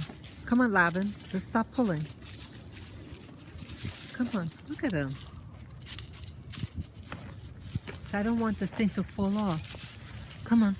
I just want to make sure. I don't want your harness to come off. Sorry. Okay, so what happened? I'll turn the camera. Yeah, so what happened? I was in the fourth grade, in the front of the classroom, and then I started daydreaming. Like I was just standing in, I call it a daydream, you know. It was brief. What I saw was a student would come up, sorry, a student would come up and stab me in the hand with the pencil. Immediately after I saw that, that student walks up to me and stabs me in my hand with a pencil. It was a weird first and only time that ever happened. I don't know why she did what she did. It was a very violent school. Yeah, that was my only premonition. And it happened exactly what I saw. First and only time that happened. Yeah. Yeah. I kept that to myself because it didn't make sense. I said, how could you daydream and then immediately what you daydreamed about happens immediately? So that was my only premonition. Yeah, I didn't like the person. I don't know. I never had a run-in with them, but the school had a lot of violence. This was back in the early 70s, 1970s. Come on, guys. Let's go. Let's go this way. Yeah. Yeah. Yeah. It's probably common to some people. Well, that's the only time that happened.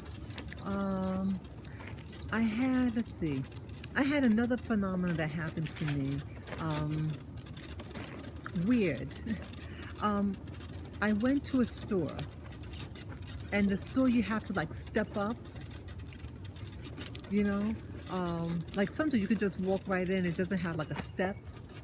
It's all ground level. But this one, it's situated maybe a foot up. You have to step up like 1 foot up and then enter the store. I have a woman I interviewed who it happened many times to, including her recent. Oh, wow. Wow. Wow, interesting. So what happened, so I purchased what I need to purchase, but when I was leaving, I forgot about the drop. And so when I opened the door and stepped out, I was falling. And it just happened so fast. With the sun glare. Yeah, it happened so fast. So as I was falling, I put my hands forward, to brace the fall. I mean, I couldn't stop, couldn't grab anything to prevent me from falling. I was going down, but I fell in slow motion. It happened. It was so weird. I was falling in slow motion, both of my hands straight out to brace my fall, but it was in slow motion, and I didn't get hurt. Not a scratch, because I mean, in the nat, it should have been real hard. Yeah, not a scratch, no pain, nothing, as if like I was a feather falling down, and there was no pain, nothing, as if nothing happened. Then I get up, and I look at my hands, and there's no scratch, nothing. Absolutely nothing. So I think this world is like a simulation. This is a recording. Your brain was, I think the brain was going in shock. Knew something was going to happen. And come on, guys. And it was disassociating. But how did I get no pain? Hi sis, always good to hear from you again. Yeah, Amin Rai, good to hear from you. Yeah. Yes, always good to hear from you guys. Yeah, the special crew here. Yeah, it's really nice. But yeah, I didn't get hurt when I fell. And very common as well, slow motion when a person's bowed. Come on, Ella. Oh yeah. Ella, let's go. Come on. Come on, Lavin. Come on, Lavin. Lavin. Come on. Lavin. Let's cut that out. Let's cut that out. Let's cut that out. Let's cut out. Lavin, you gotta chill. Come on. Come on. It's quiet. Sorry. Oh, I didn't mean to go out this way. That's where'd it go? Oh yes, I am going the right way. Yeah, I'm going the right way. I think I am. Oh, let me fix her leash. Hey, don't pin me with the leash. Okay, I just had to maneuver myself. Yeah, I think that okay, that way. Just want to get my bearings. Yes. Okay. Yes, I'm going the right direction. Okay. So yeah, that was an amazing event. I would have gotten hurt so badly, but I fell in slow motion. Oh, what I was going to say, I think that our body, that this is all like a recording, and you can speed it up or slow it down. But under great duress, when you're going to get, a car accident. Yeah. Yeah, I was in a car accident before. I didn't get hurt or anything like that. But I was scared. I was the passenger. And it seemed like like before the thing hit, the car hit us, hit on my side, but in the back.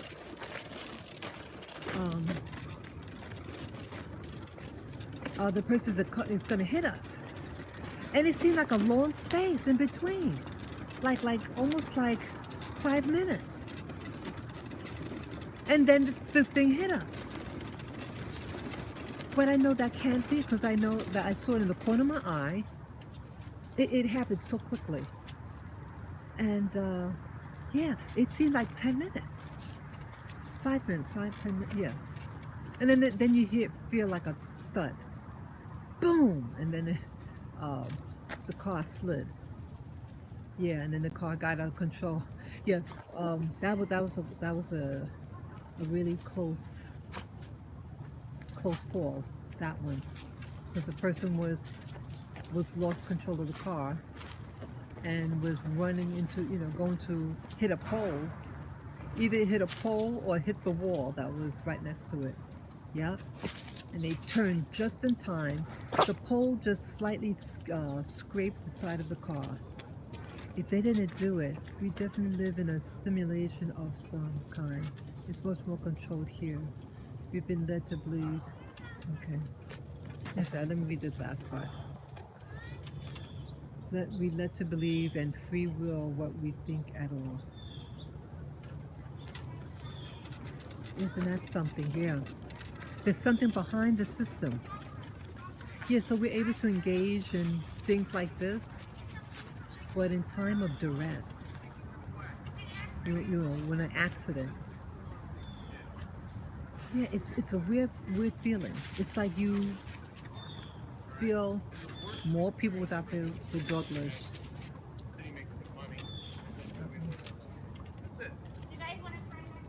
See that they do these things. Come on, come. Come on. Come. Please get your dogs. Please get your dog. My dogs are nervous.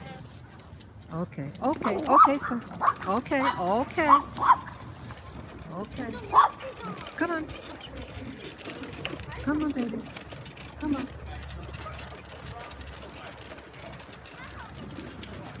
See that? The kid here, no. And the kid go fall and break his head, right? See that? They disobey, the parents disobey the leash law. Okay, this is the ramble, and dogs have to be on the leash. And the kid, as you hear, the father saying, get off the rocks because it's wet and slippery, you can fall. And the kid said no. So like father, like son, right? You heard that in the back? So, yeah, so this world is a very peculiar one. It's peculiar because we're all raised to think that this is real. I think things are already recorded. Like David Icke says, it's like a CD. Like you're playing a CD, like a movie. what's on the disc is what's on the disc, right? It's on the disc. And you can stop it at any time and put it to another location. So the end and the middle and the beginning is all the same. Come on, baby. It's all the same. David Icke is right. That dude is right. I'm doing. Yeah, he is right. Yeah, it makes a lot of sense. You know, because I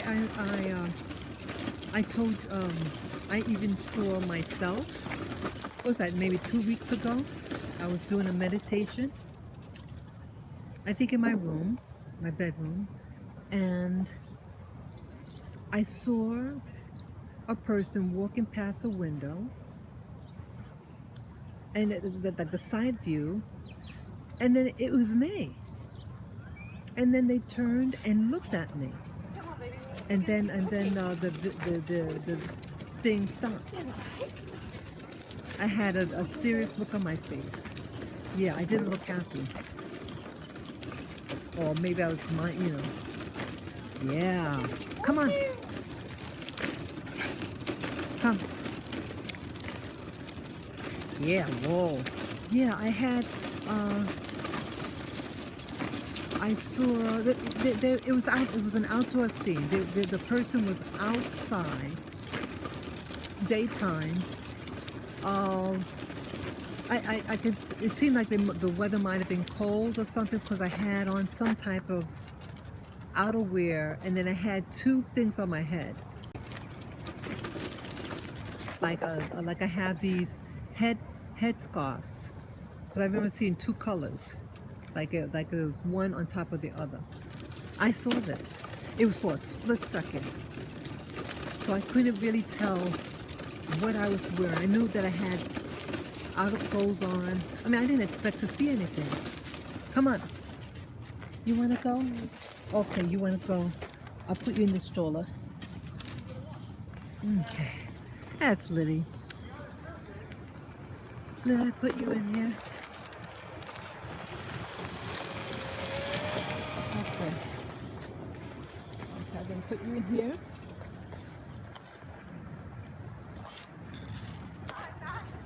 Okay. Okay. You're a good girl, Lily. You're a good girl. Laddie, let's go. Okay, so I put two of my dogs. The little boy, he's a good walker, but he stops for everything. Yeah, but he needs to exercise. The girls are a little older, and they had the surgery early in the year. Your little arm?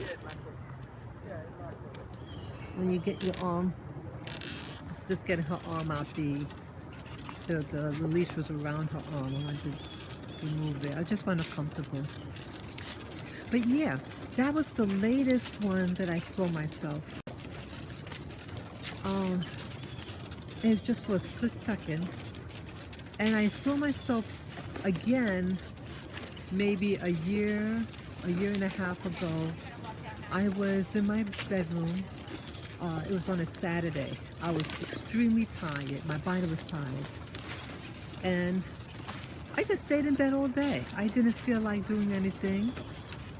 The curtains were down. Yeah, the curtains were down. So, and it was very cloudy outside. So it was extra dark in the room because it was cloudy outside. And I was just relaxing and keeping, you know, a relaxed mind. And then it happened.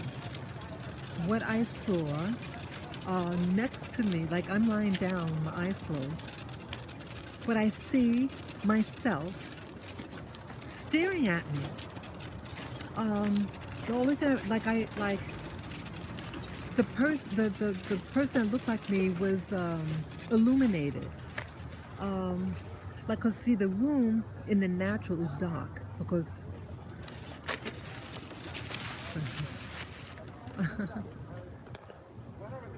the room in the bedroom was dark, but the person, it seemed as if a light is shining on the person. I mean, not like a halo or anything like that, but you know, when you have sunlight, you know, light on you, your body reflects the light, right? It seemed like illuminated, like a light source was on it. And I looked at it. I stayed still. My eyes are closed. There was a mirror on the opposite side of the wall, and I thought what happened, and I did a video about it. What I thought would happen was I projected my mind in the mirror, and I saw my body. Because I didn't really have any clothes on. I mean, I just said to myself, wow, a lot of skin is showing. And my hair, I said, wow, even my hair's messy, how it looks. And the smile is like at the age I am now. Yeah, my hair was real messy. I was in the war, you know. I might have had, underwear, panty, but I was in the buff. And so, but I was looking at it with a light focus, I was really focusing on the face. But I can tell that, there's a lot of skin showing. And that's what I mentally said to myself. Okay, I see someone that looks like me, and they were smiling. They were smiling at me, smiling back. So I thought, I astral, I moved my mind, and I saw myself in the mirror. That's what I assumed. The mirror is directly in front of the bed, but to the side. Like if where I'm actually sitting, I cannot see my reflection. But where the thing was standing, was to my side, my right side. So I don't know how I could. So I'm confused because it seemed like it's looking directly at me where I would be lying, but the mirror is a distance away, and it seemed very close, like maybe 2 feet away from me. It was positive, and then that might have been for maybe 5-6 seconds, and then it vanished. I didn't hear anything. It was just like something is looking at me, and I'm looking at it. Yeah, it was very positive. Wasn't spoken at all. And I just assumed that I might have moved my consciousness to look in the mirror. But the thing that happened 2 weeks ago with seeing myself walk past some storefront, it was like a store. Because where I live, my building doesn't have that type of window. And this was like outside. Yeah. What else? Oh, the last time I saw myself was, that I remember, this might have happened maybe 3 years ago. I was meditating in my living room, and I was meditating in my living room. My eyes were shut, and I saw a vision of me sitting down on, I guess, the sofa, looking at my iPad, and I was going through, like, when you go like this to turn the page. That's what I was doing. I was looking at it real close. Yeah. I said I was, and the angle that I was viewing this from in the vision was I was diagonally behind myself, several feet away, maybe let's say 8 feet away, looking at me. I said to myself, that's me. Just like that. Just like that. And the setup in my bedroom, my living room, is not like that now. Uh, the table was in the same position because it was against near the wall. Uh, yeah, so I was thinking, hey, maybe it's something in the future or whatever. But no, it's not. It's not like that now. So I don't know what to make out of that. Oh, just for a couple of seconds, 6 seconds. Yeah, the visuals that I get during meditation, if I see them, it's short. It could be for 1 second, 5 seconds. Yeah, they're not, it's not long. So I'm trying to, yeah, trying to, oh, should someone,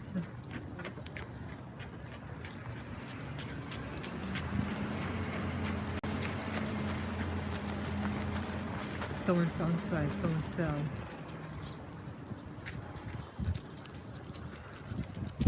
Yeah, they seem okay, they're trying to get him. Oh, stop it, stop that. Can't stand that. Okay, they're walking. Okay, sorry. Yeah, people, it's they're up. Sorry about that. Yeah, oh, what was I saying?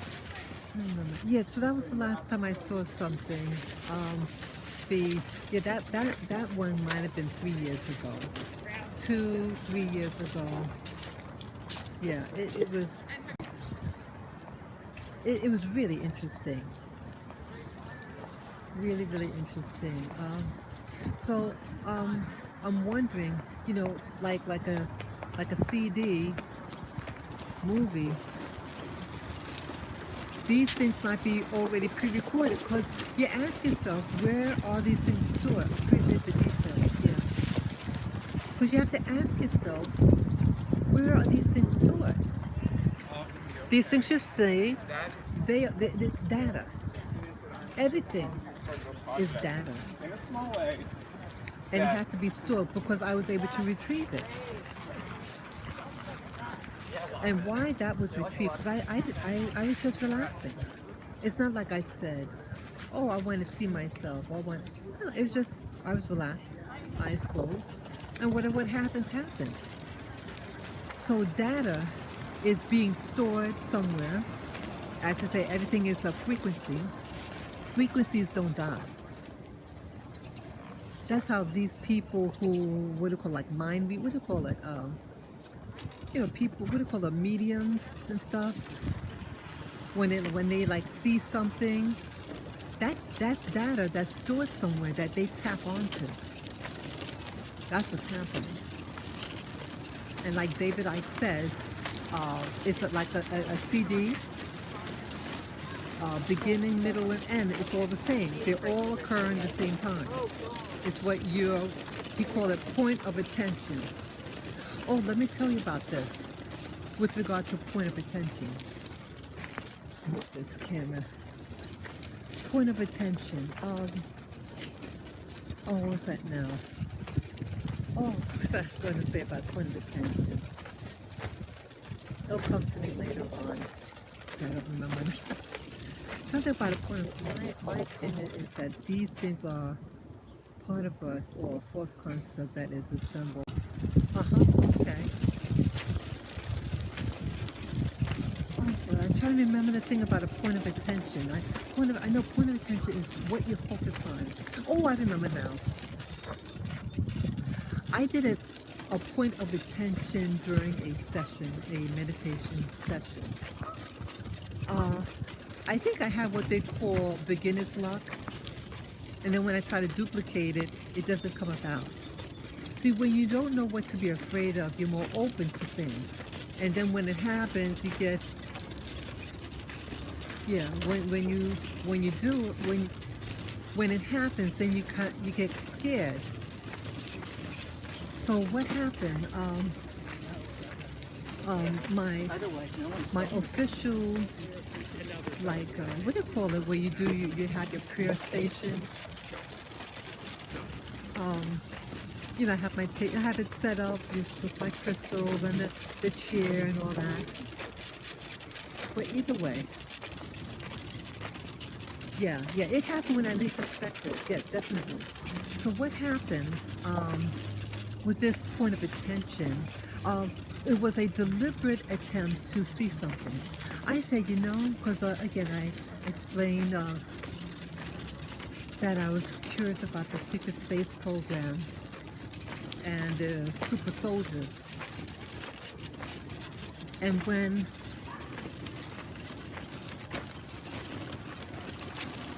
sorry, and when I said, I never did a meditation like this and said I want to see such and such or experience such and such. I'm going to give it a word of intent and see what happens. I said I want to find out about the moon and if anybody's living on the moon. So it took about 1 hour. I set my timer for like an hour. Oh, baby. Yeah. Hi. Hi, good. We, Good boy, huh? Dog's so cool, I think. Okay, those were smaller dogs, and they had the leash on. Yeah, so what happened? I set the timer for about an hour, and I said I want to find out, are there people living on the moon? So it was towards the end, actually, of the hour. Again, I'm just sitting there, eyes closed, and then it happened. I saw the moon. The light that was shining off of the moon was shined on an angle from like more of the shadow on the right side, and so the top, more of the top left of the moon was illuminated. It was round. It looked round. Oh, those are cute dogs. Oh wow. Oh, I gotta get a picture of that. Let me get that.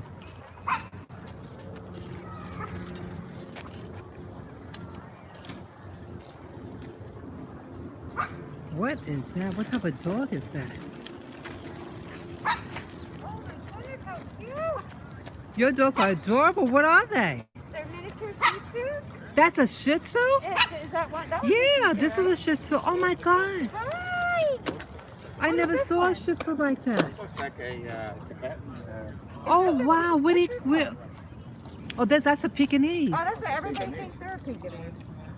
Wow. They're like 5 pounds or something? Yeah, he's a little under and he's a little over. Oh my goodness, they look adorable. Oh, You have the, oh my gosh. I love how you did the hair. yeah, put that on you now. Yes, well, Yes. how adorable. Do that. Oh my goodness. Wow, you get them here in the States? Yeah. A breeder, tiny pot Shih I've never saw them like, oh my God. Hey, can I pet your dog? Tzu. Sure. He just barks for a ball whenever he Come meets here. people. Come here, baby. Oh my goodness. Let me put this little- Hello. Hi. Oh my God. And then, so their hair grows short on the top, right? Or do you They're, cut it? they're naturally like that. That's why everyone thinks they're Pekingese, because they cut their hair like that.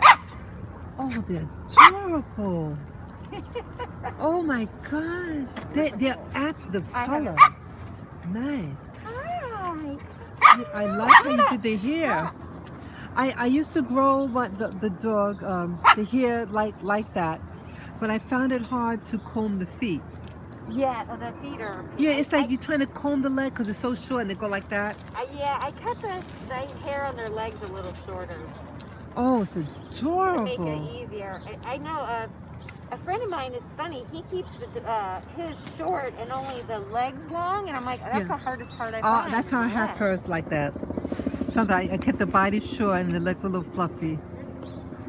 They are adorable. Oh, I had to just stop. Oh, how? Come here. Oh my goodness. Hi. Huh, baby? Oh. Oh, look at that. Oh, you're so precious. You're so precious. Oh my God. Boy, girl? Both boys. Both boys? Trying out a vibration and a sound to get to stop the barking. I tried to get that again. Yeah. Maybe I'll try to get another one. I had the one, the citronella spray. Yeah, you know what? I just knew someone that had that. They had a dachshund, and dachshunds are notoriously bad. Uh-huh. And the dachshund would just come to, like, when we were at a doggy park. Uh-huh. The dachshund would come to the middle of the humans Yeah. and bark until the citronella sprayed out of the cartridge, and then we That were happened. standing in the middle of the citronella. That has happened, and I stopped using it. What brand is that? That looks interesting. You know, I just bought it. I just got it off of Amazon because the hard thing is, I put for small dog, but then it comes up a little for small, medium, large. I'm like, That looked nice. That one. It looked like a reflector. it came with a soft collar too. So Oh, it yeah, had yeah. your choice of which.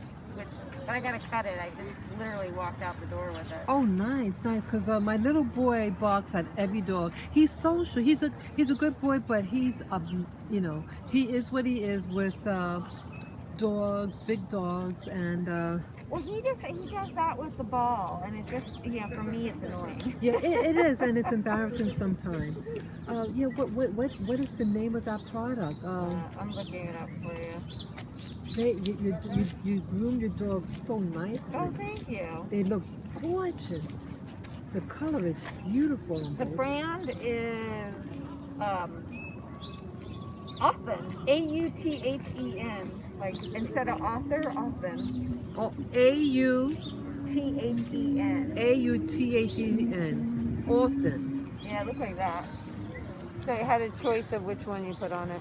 Yeah, I'll try to get something like that. Yeah. But it had more pictures of small dogs because all the other ones had pictures of big dogs. I'm like, well, yeah. Oh, come here. Oh, come here. Oh, come here. Oh, they're really nice. Thank you for sharing. Oh, thank you. They're absolutely. They're beautiful dogs. Oh, what's the Pekingese's name? His name is Lavender. Hi, Lavender. They're all flowers. His Oh. name is Lavender. She's my first dog. Her name is Lily. Oh, And the little Shih Tzu, her name is Lilac. lilac. Yeah, Oh. Lilac. She had Oh, the they're all black elves. mask. When I got her, she had the mask face. Yeah, I love that. She doesn't have the mask anymore. Yeah, I love how you did the hair. Absolutely nice. Yeah, this kind of weather isn't good for their hair. Yeah. Thank you so much. I'll take a look at that device. Bye, fellas. What are your dog's name? This is Buddha. Buddha? Yeah, who's not very Buddha-like. And then Diego.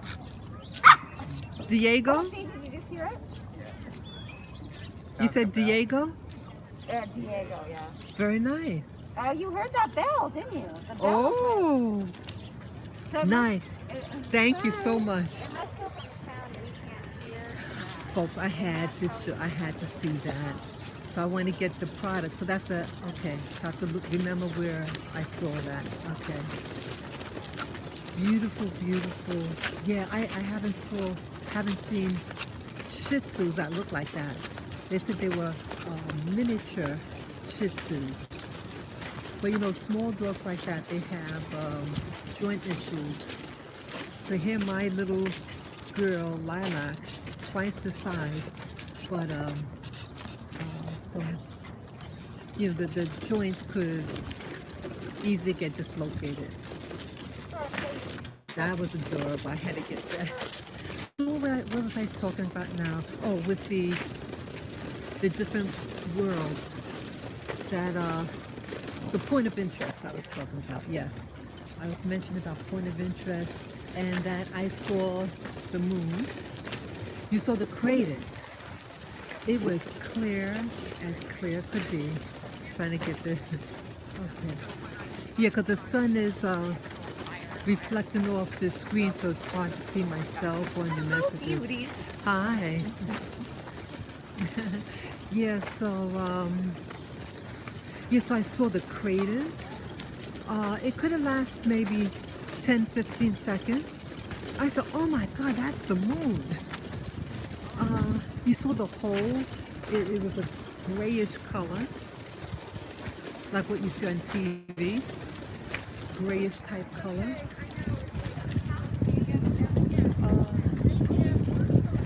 What else? Oh, then after that, it disappeared, and then I saw the being. Yes, I saw a being. It was very three-dimensional, like like it was there, like I know. Sorry, it I was in the dropped room with something. I'm me. trying to stay out Get of my the way. eyes are closed. You can see the pores on this thing. It was a weird color. Yeah, it was like a pale color. It had color, but it was pale.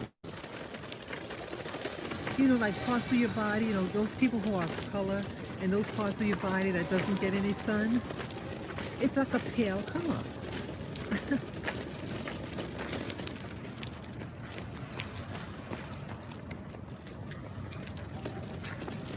Yeah, I have to move out of this. Yeah, they have a finish line here. Let me show you that. See that?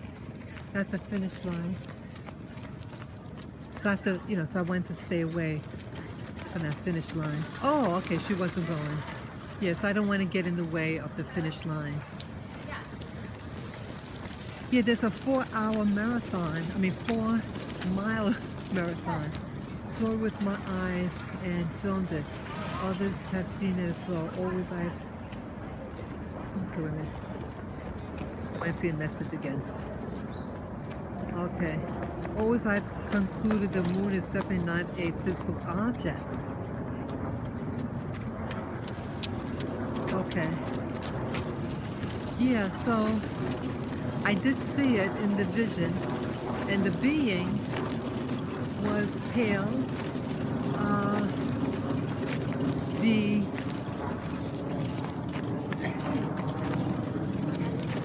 The come on, Lavin. It didn't have any hair. I didn't see any hair because the head was like this. It was down like that. So you see small shoulders, the head all the way down, you know, forward like that. So you couldn't see the face. And the head, the shape of the head looked like the shape of a football. You know, football had the points, the 2 points. And then in the middle was a big cavity, very, very big space. Aye.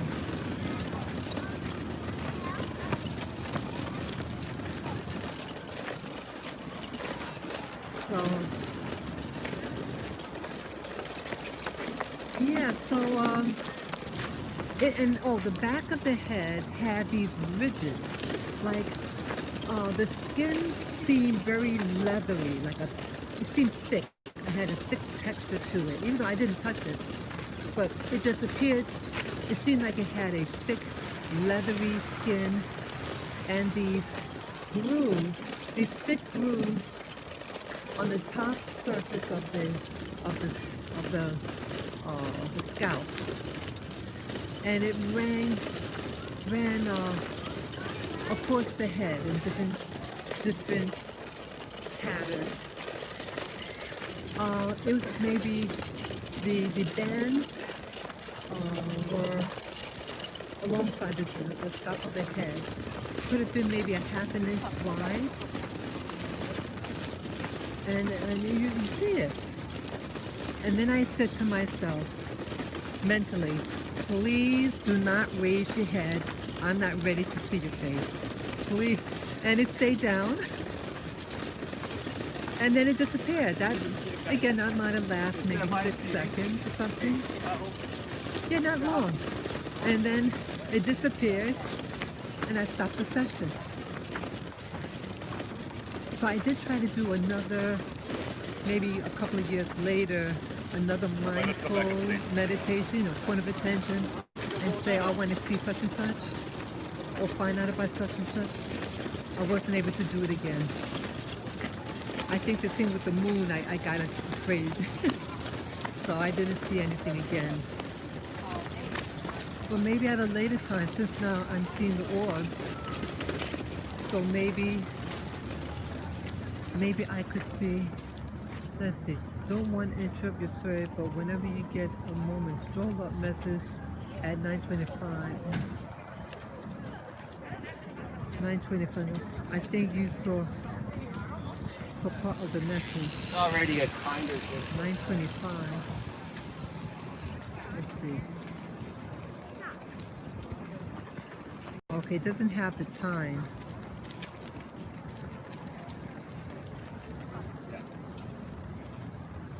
Okay, I'm scrolling up the. It doesn't say what time. Oops. Okay, I guess in the when I get home. Come on, come, Labby. Let's stop. Let's stop that. Let's stop. Come. Come.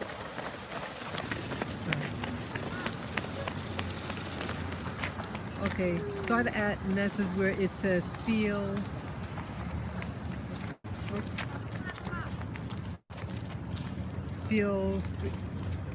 Feel free. Okay. And there's a Okay. blog post. Yeah. Yeah, I'll take a look. Person has a little kid in the that's really okay, do you think so? Person is having the child. See that little child right there, right in the middle? Lady is sitting her behind. Someone can run over that kid. Usually when you have your camera, that's when you really start seeing things, you know. So anyway, yeah, so what else I want to talk about? Yeah, so that's what I saw mindfully. I don't know if I had a kid. Yeah, I'd be nervous too. Yeah, I don't have any kids. I'm nervous with my dogs. See, what I'm nervous about with the dogs is that the girls don't feel comfortable around other dogs. And when one of them gets scared, my little boy that you hear barking all the time has to defend her and he'll start. So that's what my fear is, that my little boy will try to defend her because another dog went up. Yeah. So that's all what's happening. So I'm afraid for my dog hurting another dog. You know? Yeah, I don't want any conflict. Yeah, so I could be a little erratic at times and a little impatient, but I do apologize for that. Yeah. Too far away. Okay. Too far away.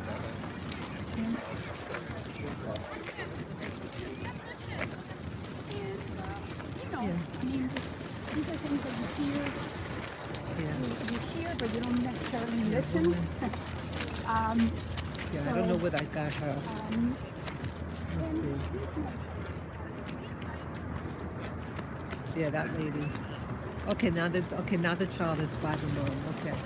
Yeah, I get very nervous with children on the edge of the street. I get real nervous. Yeah. Sorry.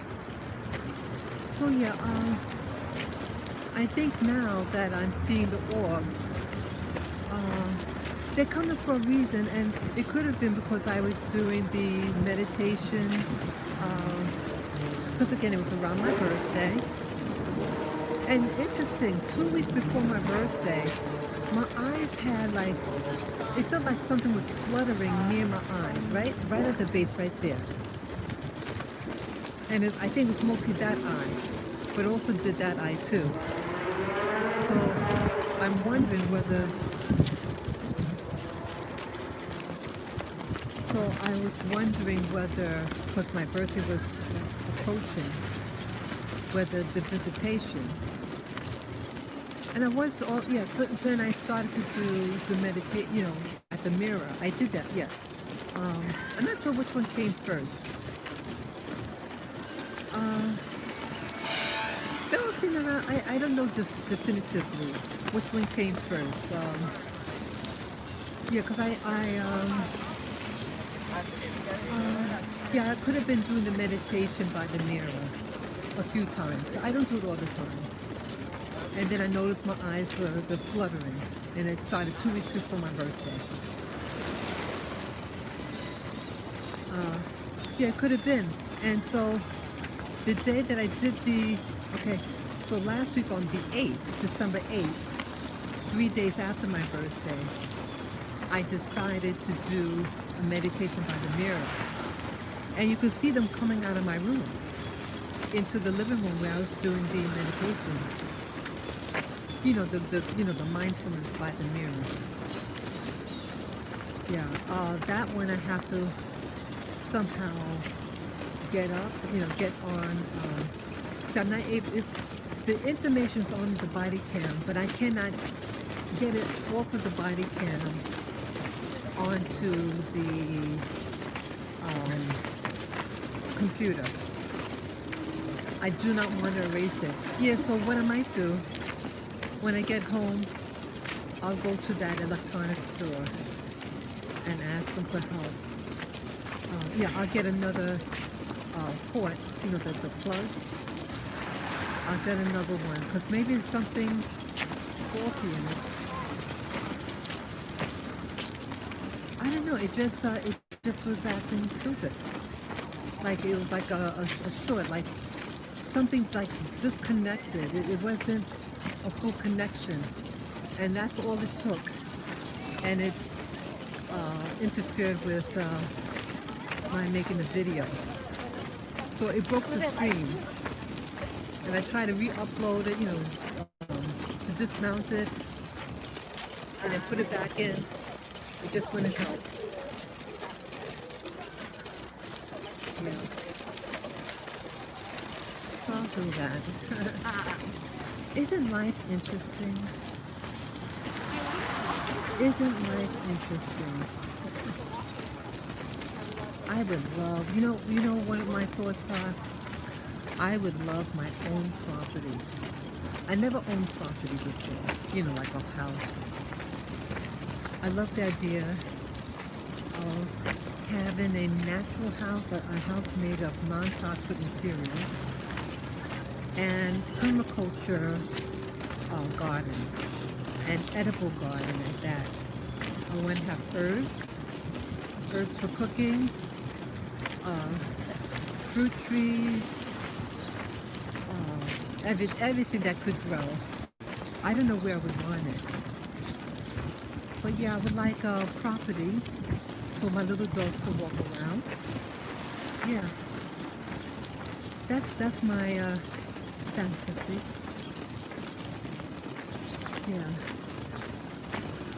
So yeah, I love that idea. I would like that.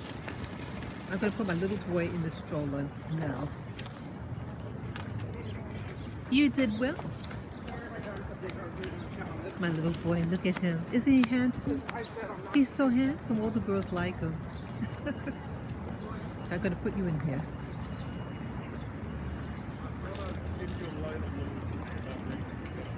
Okay. Okay. Lily, you got to move a little bit.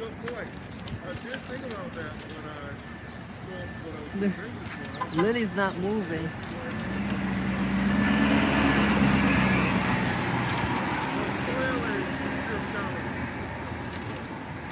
Okay. Okay, sorry about that. Yeah, I'm going to get them now before I exit the park. It's a lot of energy doing that. Yeah. I think I need a chapstick. Oh, I have the little can. What? I forgot I had it. I was tired. I applied to help out. And that's a little dry.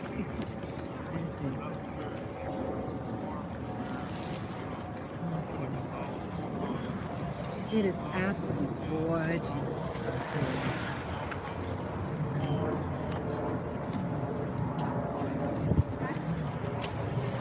And it's cherry. Classic cherry, but it doesn't taste like cherry. The plain one tastes better.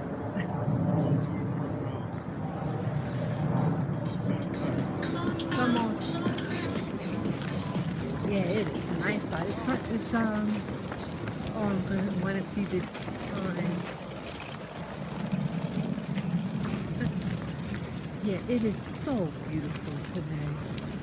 Yeah, I feel it's like it's like a piece. I like it like this for walking. It's great for the dogs. It's like in the 50s. Not too cold, not too hot. They do have their sweaters on, you know.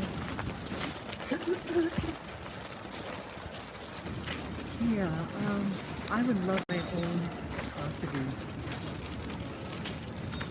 But it is a big responsibility. Yeah, it's a big responsibility. I mean, I was raised in a house. Yeah, I mean, when things break, so I would like my house custom made. A custom made house. And, you know, some people, they don't feel comfortable having a woman, having their own property, you know, getting it built. Like, even having a car. Let me explain. I used to live in the West Indies, very briefly. I had an opportunity to live in St. Thomas. I was in my 20s when I arrived. And St. Thomas is part of the U.S. Virgin Islands. And I didn't know how to drive when I got there. So I had to learn how to drive. And then I bought a used car. It was 13 years old when I got it. It was a Toyota Corolla. And it needed a whole... Oh, okay. Okay. Yeah. I want to talk about that sometimes. Yeah, I just got Jet's message. Good morning, good morning. Let me put it. Okay. Okay, so what happened? Some people don't like women who are independent. And what I mean by that is, see, when a woman shows financial independence, some insecure men get angry and they'll sabotage you. And so even though a woman, you know, she might be polite, but the power of having something your own, they don't like. And that was my experience when I lived in the United States Virgin Islands. This was in 1990 or 91 when I got this car. I bought it knowing that it needed repairs.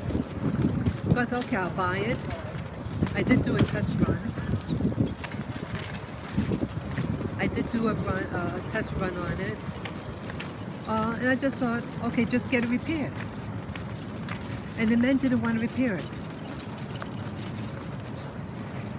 They didn't want to repair it. One guy, actually, he was a so-called Christian. He took out the air filter, but left nothing in it. And I had to bring the car to another person. And he says, hey, your air filter. You have no air filter. I paid a guy to put in an air filter. So he takes it out, charges me for an air filter, but didn't put in An airfield. Yeah. They were evil there. West Indies was an evil place. They were very evil. I met some nice individuals, but it's an evil spirit that dominates that island. So, yeah. Yeah, it was an evil place. This was St. Thomas, the U.S. Virgin Islands. Yep, it was the United States Virgin Islands of St. Thomas. And they were doing things to my car. One place they didn't even do anything. The car was in the same position where I left it. I paid them, and they didn't fix the leak. When I bring it back home, the whole oil of the car goes on the property where I was renting. The owners were furious with me. I said, I just got the car from the shop. So I realized they didn't fix it. They didn't do anything. They took my money. So I had to go to another place. And guess what happened here? Oh, I had to go to court. So I leave my car for a place, and they get in a car accident. They took my car rather than fixing it. They went on a joyride with my car. My car. Because back then I was very, I don't want to say anal, but I was very, see, this was the first time I was really, really on my own. You know, I was out of the military, and I was in a faraway place. And I was really alone. So I felt very vulnerable.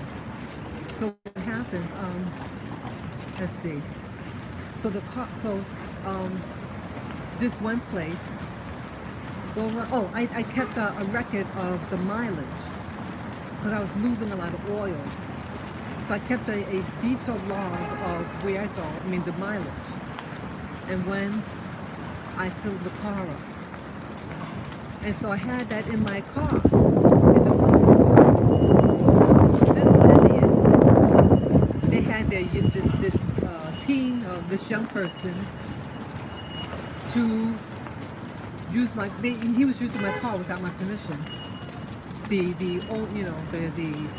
car repair shop. He went 100 miles. I found that he went 100 miles, and now I found out how far he went. See, when I came after work to get my car, thinking that it's being repaired, they were acting really funny when I arrived. And then I look at my car. I said, what happened to my car? It was a big ass wreck. I said, fix it. I said, when I get back from vacation, this thing's gotta be fixed. And I storm out. But when I got back, okay, what they did, it angered me so much. When I got back, they used my car to drive around 100 miles.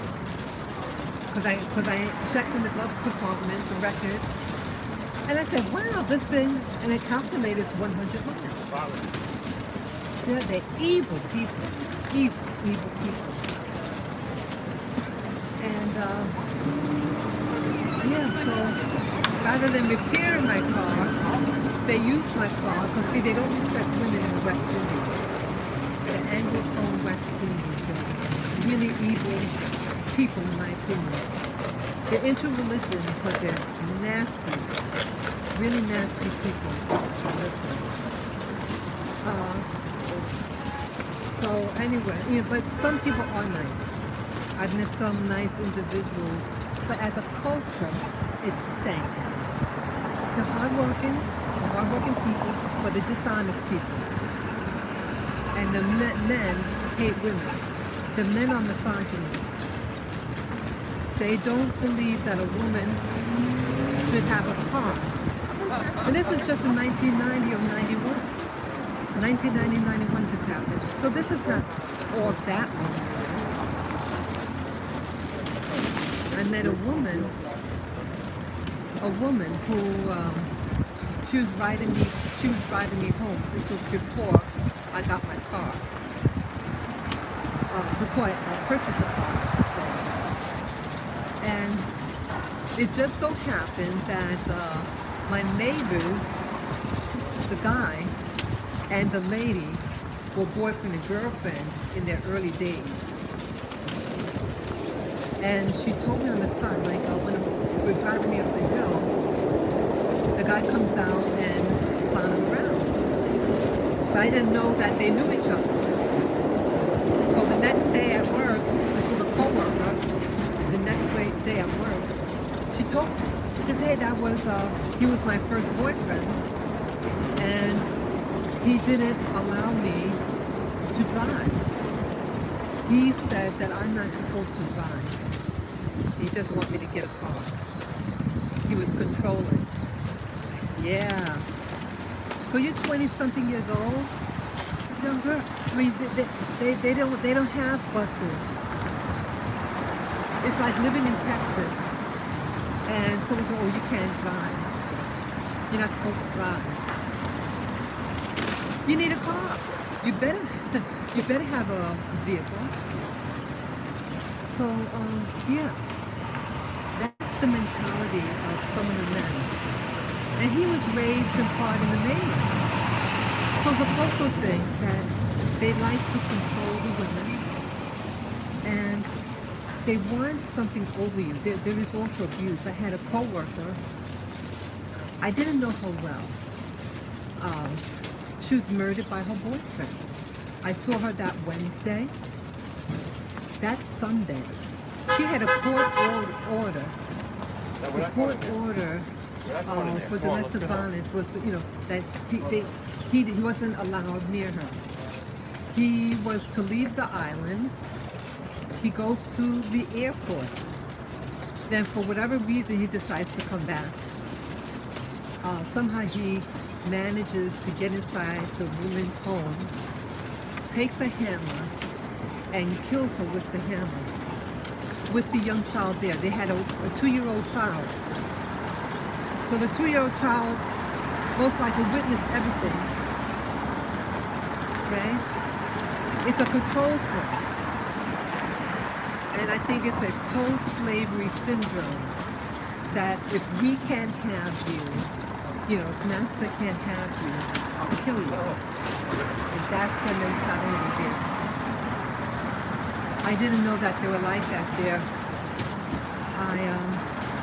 It was a very bad experience. It was one bad experience after another.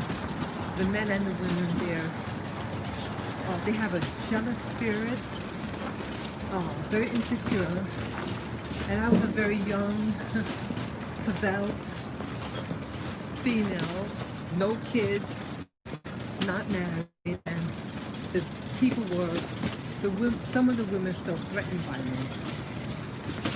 Yeah, they are very prejudiced against black people from the mainland, even though not many of us are there.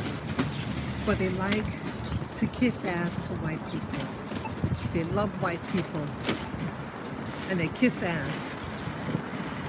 That's what I didn't like about the place. So, wow, from Old Pier to Hammerwood, I am going to West Indies, maybe That's adorable. Yeah, thank you. You're so well behaved. Yeah, thank you so much. Pumpkins. Thank you. Good morning. Good morning, sir. Good morning. Hey. Good morning. So either way, yeah, it was a violent place. It was a very violent place. Again, these are hard-working people. They all love going to church. They love religion.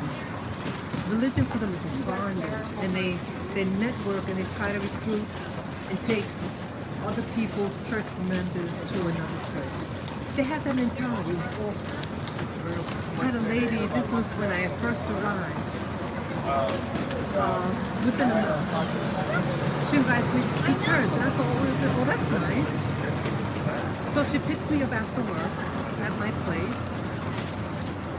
Then she says, oh, I can't drive you back home. There's some old guy. Oh, see, that was the Seventh-day Adventist. No, wait. Either Seventh-day of Jehovah's Witness. I forget, but they both operate the same in their mentality. You know? So, in that faith, I think it was the seventh. I have to go. Take care. Thank you, though.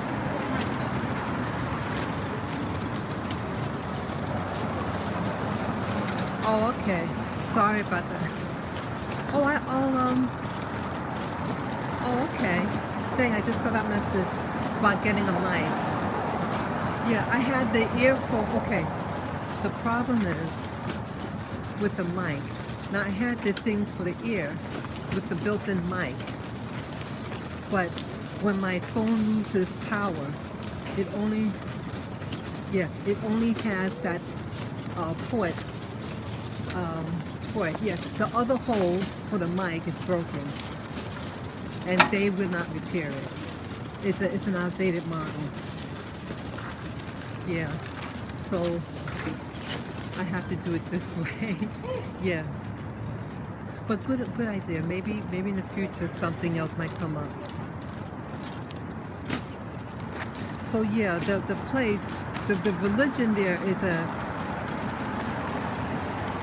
the religious practices there, they're very competitive.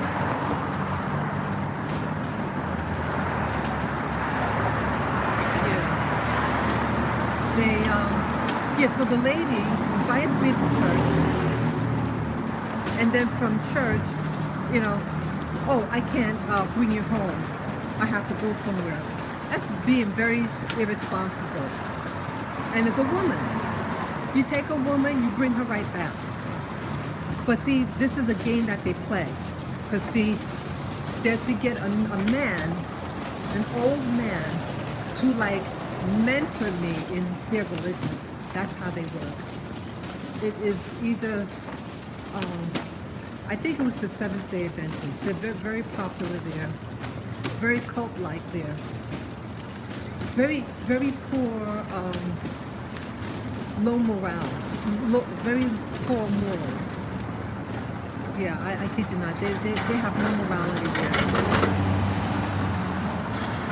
So this old guy is gonna drive me home, and oh, I just so happen to look right behind you. Yeah, they network.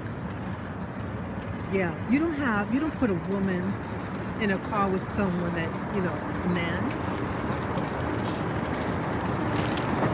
Really stupid.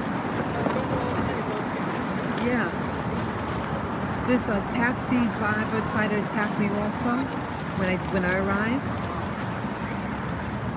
Yeah. So I was very eager to get a car quickly when I arrived because of the violence and aggression that the men have towards the female. So it is what it is. But this is all part of my spiritual journey. And I learned about religion. And I learned religion has nothing to do with spirituality. They're two separate things. Spirituality is something that's experienced. Religion is just an activity, but it's not an experience. There's nothing spiritual about religion. Religion, as you said, is all man-made.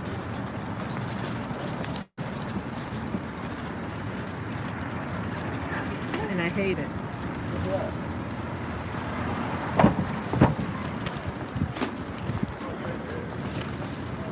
So yeah, I know I'm talking about a lot of things these days.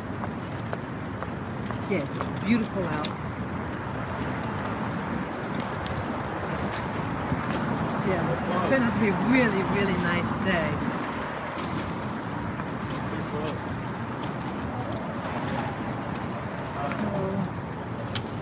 What else could I talk about? What else? What? Anybody have questions? I know I'm doing a lot of talking.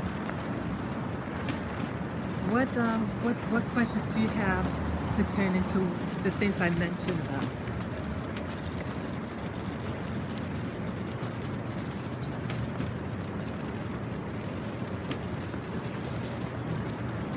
Oh, there should be some rallies in D.C. regarding the election. The temperature, let's see. There's a board here. It's probably in the 50s. As I'm looking at this thing here, it's a monitor. Oh, 56 degrees. Intermittent, okay, 9:59. Okay. 9:59 here in New York. 56 degrees Fahrenheit. Nice. Yes, beautiful. Which came first, actually? What do you mean? Which came first? I'm not sure what you're referring to. What do you mean?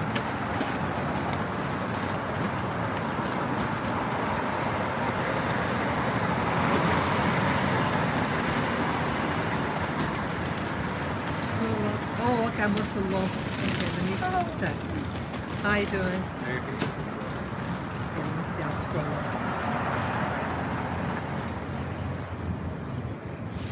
Which came, okay.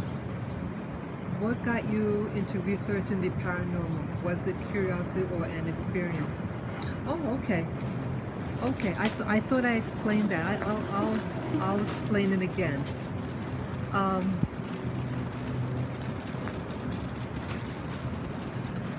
Let's see. Like summer, you're dressed for angry. Yeah, yeah.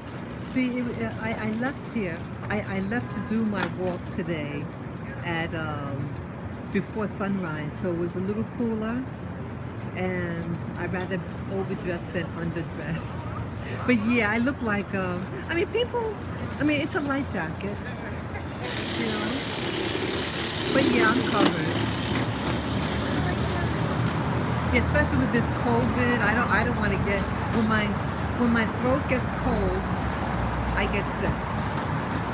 So with this COVID thing, I don't want any chances, you know. I have to keep my neck warm. But as for what came first, that was my whole life. Let's see. Because the things I was hearing over the internet, like with the secret space program and all these scientific, these devices that they have, suggest that there's another world, another reality. And my paradigm shift about religion. So now my world was bigger because it wasn't confined in a book. And I knew the world had more to what the Bible says, and I wanted to find out. Plus, I did have an experience when I was a little girl, another experience. I saw a flotation. My dog, it was at nighttime, I might have been 3 or 4 years old, and I had a doll on my dresser, and the doll floated up in the air and went to another location. And I said, that's weird. Then again, I'm just 3 or 4 years old, but I knew that wasn't normal. I knew that wasn't normal. And then the event that happened to me in the 4th grade when I had a premonition, I told you earlier that I was daydreaming. I was standing in front of the classroom for whatever reason. I don't remember why I was there. And I was daydreaming that someone would walk up to me and stab me in my hand. And right after the vision, the daydream left, the same girl comes up to me and stabs me in my hand. And I didn't know why she did that. I didn't understand why or how something like that could happen. Again, I live a normal life. Oh, and then I also almost forgot. I was maybe 7 years old, and I woke up from sleeping, and I saw an older lady. She could have been like in the late 60s or something like that. And she was a Caucasian-looking woman. Yeah, it's okay. And yeah, I saw a lady in my room, and it was an older lady, Caucasian-looking, heavy set, and she was combing my hair. So, back then when I'm tired, I don't want to be bothered. So I saw her, and then I just, she had a blank expression, like she's staring out in space, but combing my hair. And then I just turned my head the other way and went back to sleep. When I got up again, I knew that something was different. Went downstairs, saw my parents. I never told anybody anything. But I didn't see any lady around, and I know my parents don't want people upstairs. So I knew that it was something out of the ordinary. I knew that instinctively. So I had experiences. And then the paradigm shift in 2014, late 2014, with that YouTuber. And that's when she explained what the Bible was really about. It's not a real occurrence. And that it's about something about the Anunnaki. So that got me really rolling into exploring other things. That now I felt free because I was no longer a Christian, and I wanted to find out more about life. Just that fire. You're checking out the crowd over elbows. So it was a series of things, and yeah, that's what happened. That is what happened to me. So it was a series of events that happened to me, and continued to happen. And then, as I mentioned 2 years ago, the restaurant experience, I got zapped by something, and then I heard a voice say something angry at me. And then I had all these symptoms. And the symptoms were something that was electronic, something microwave type of thing. Because it affected my hearing, my GI tract. I heard the audible voice. What else? Yeah, and my heart. And if you go on the internet,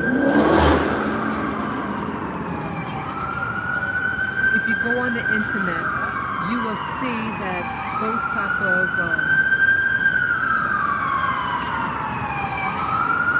wow, it's loud.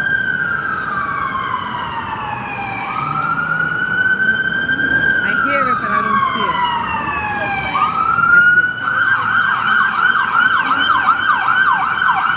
Okay, try to phone.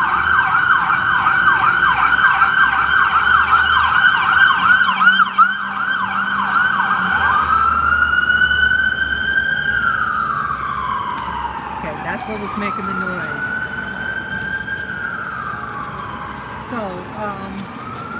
So if you go on the internet and see what some of the symptoms are for someone who had radiation or microwave, those might be some of the symptoms, and I had them.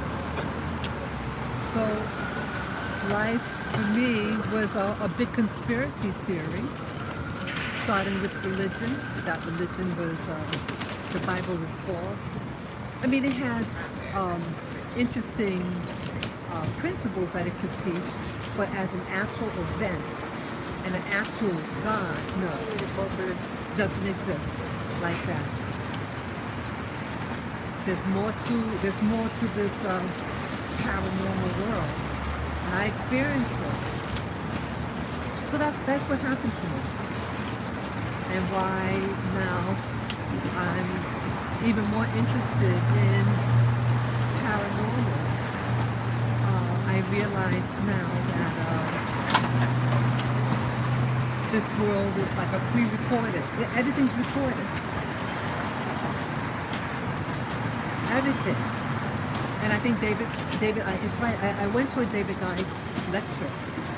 He gives, if you have a chance to see David Icke in his lectures, he does it in a auditorium. And I went 4 years ago, September 10, 2016.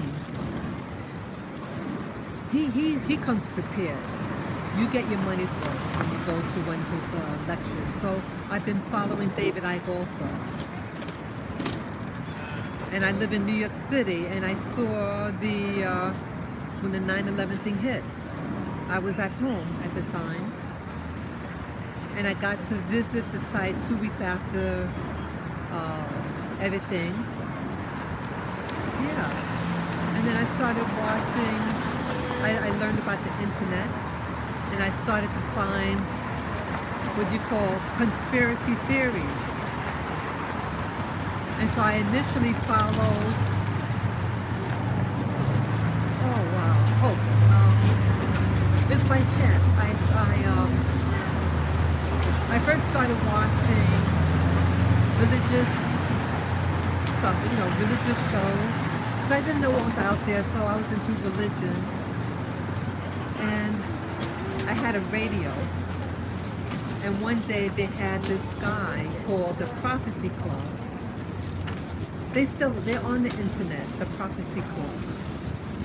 And I think that introduced me to conspiracy theories. It's a Christian organization, ministry, but they discuss conspiracy theories.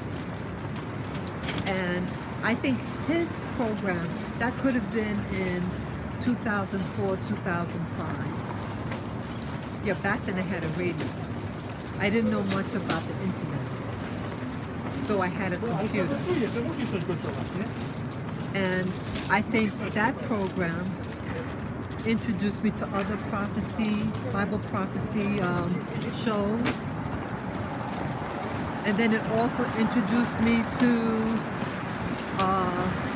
this guy by the name of Freeman Fly. Like a fly on the wall, Freeman Fly.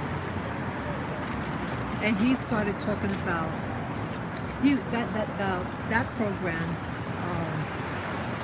They're stationed in Texas, and I find a lot of the programs, conspiracy theorists, they live in Texas. And he introduced me to, that program introduced me to the occult. And one thing led to another, introduced me. And I was still into religion. And then in 2014, that YouTuber, she wrote a book. And I bought the book. And I had no idea what she was going to write about. She didn't say what the topic was. And it shook my world. It shook it. I was in a daze. I bought the book the first week of December 2014. And by January of 2015, I was in a la la land. I was scared.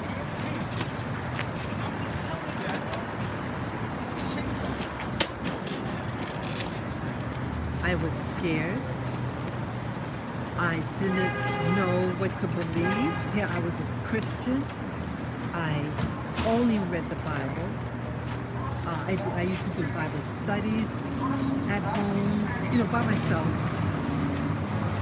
My whole world was surrounded by religion, in prophecy, and Jesus coming back. So I listened to any program about when is Jesus coming back.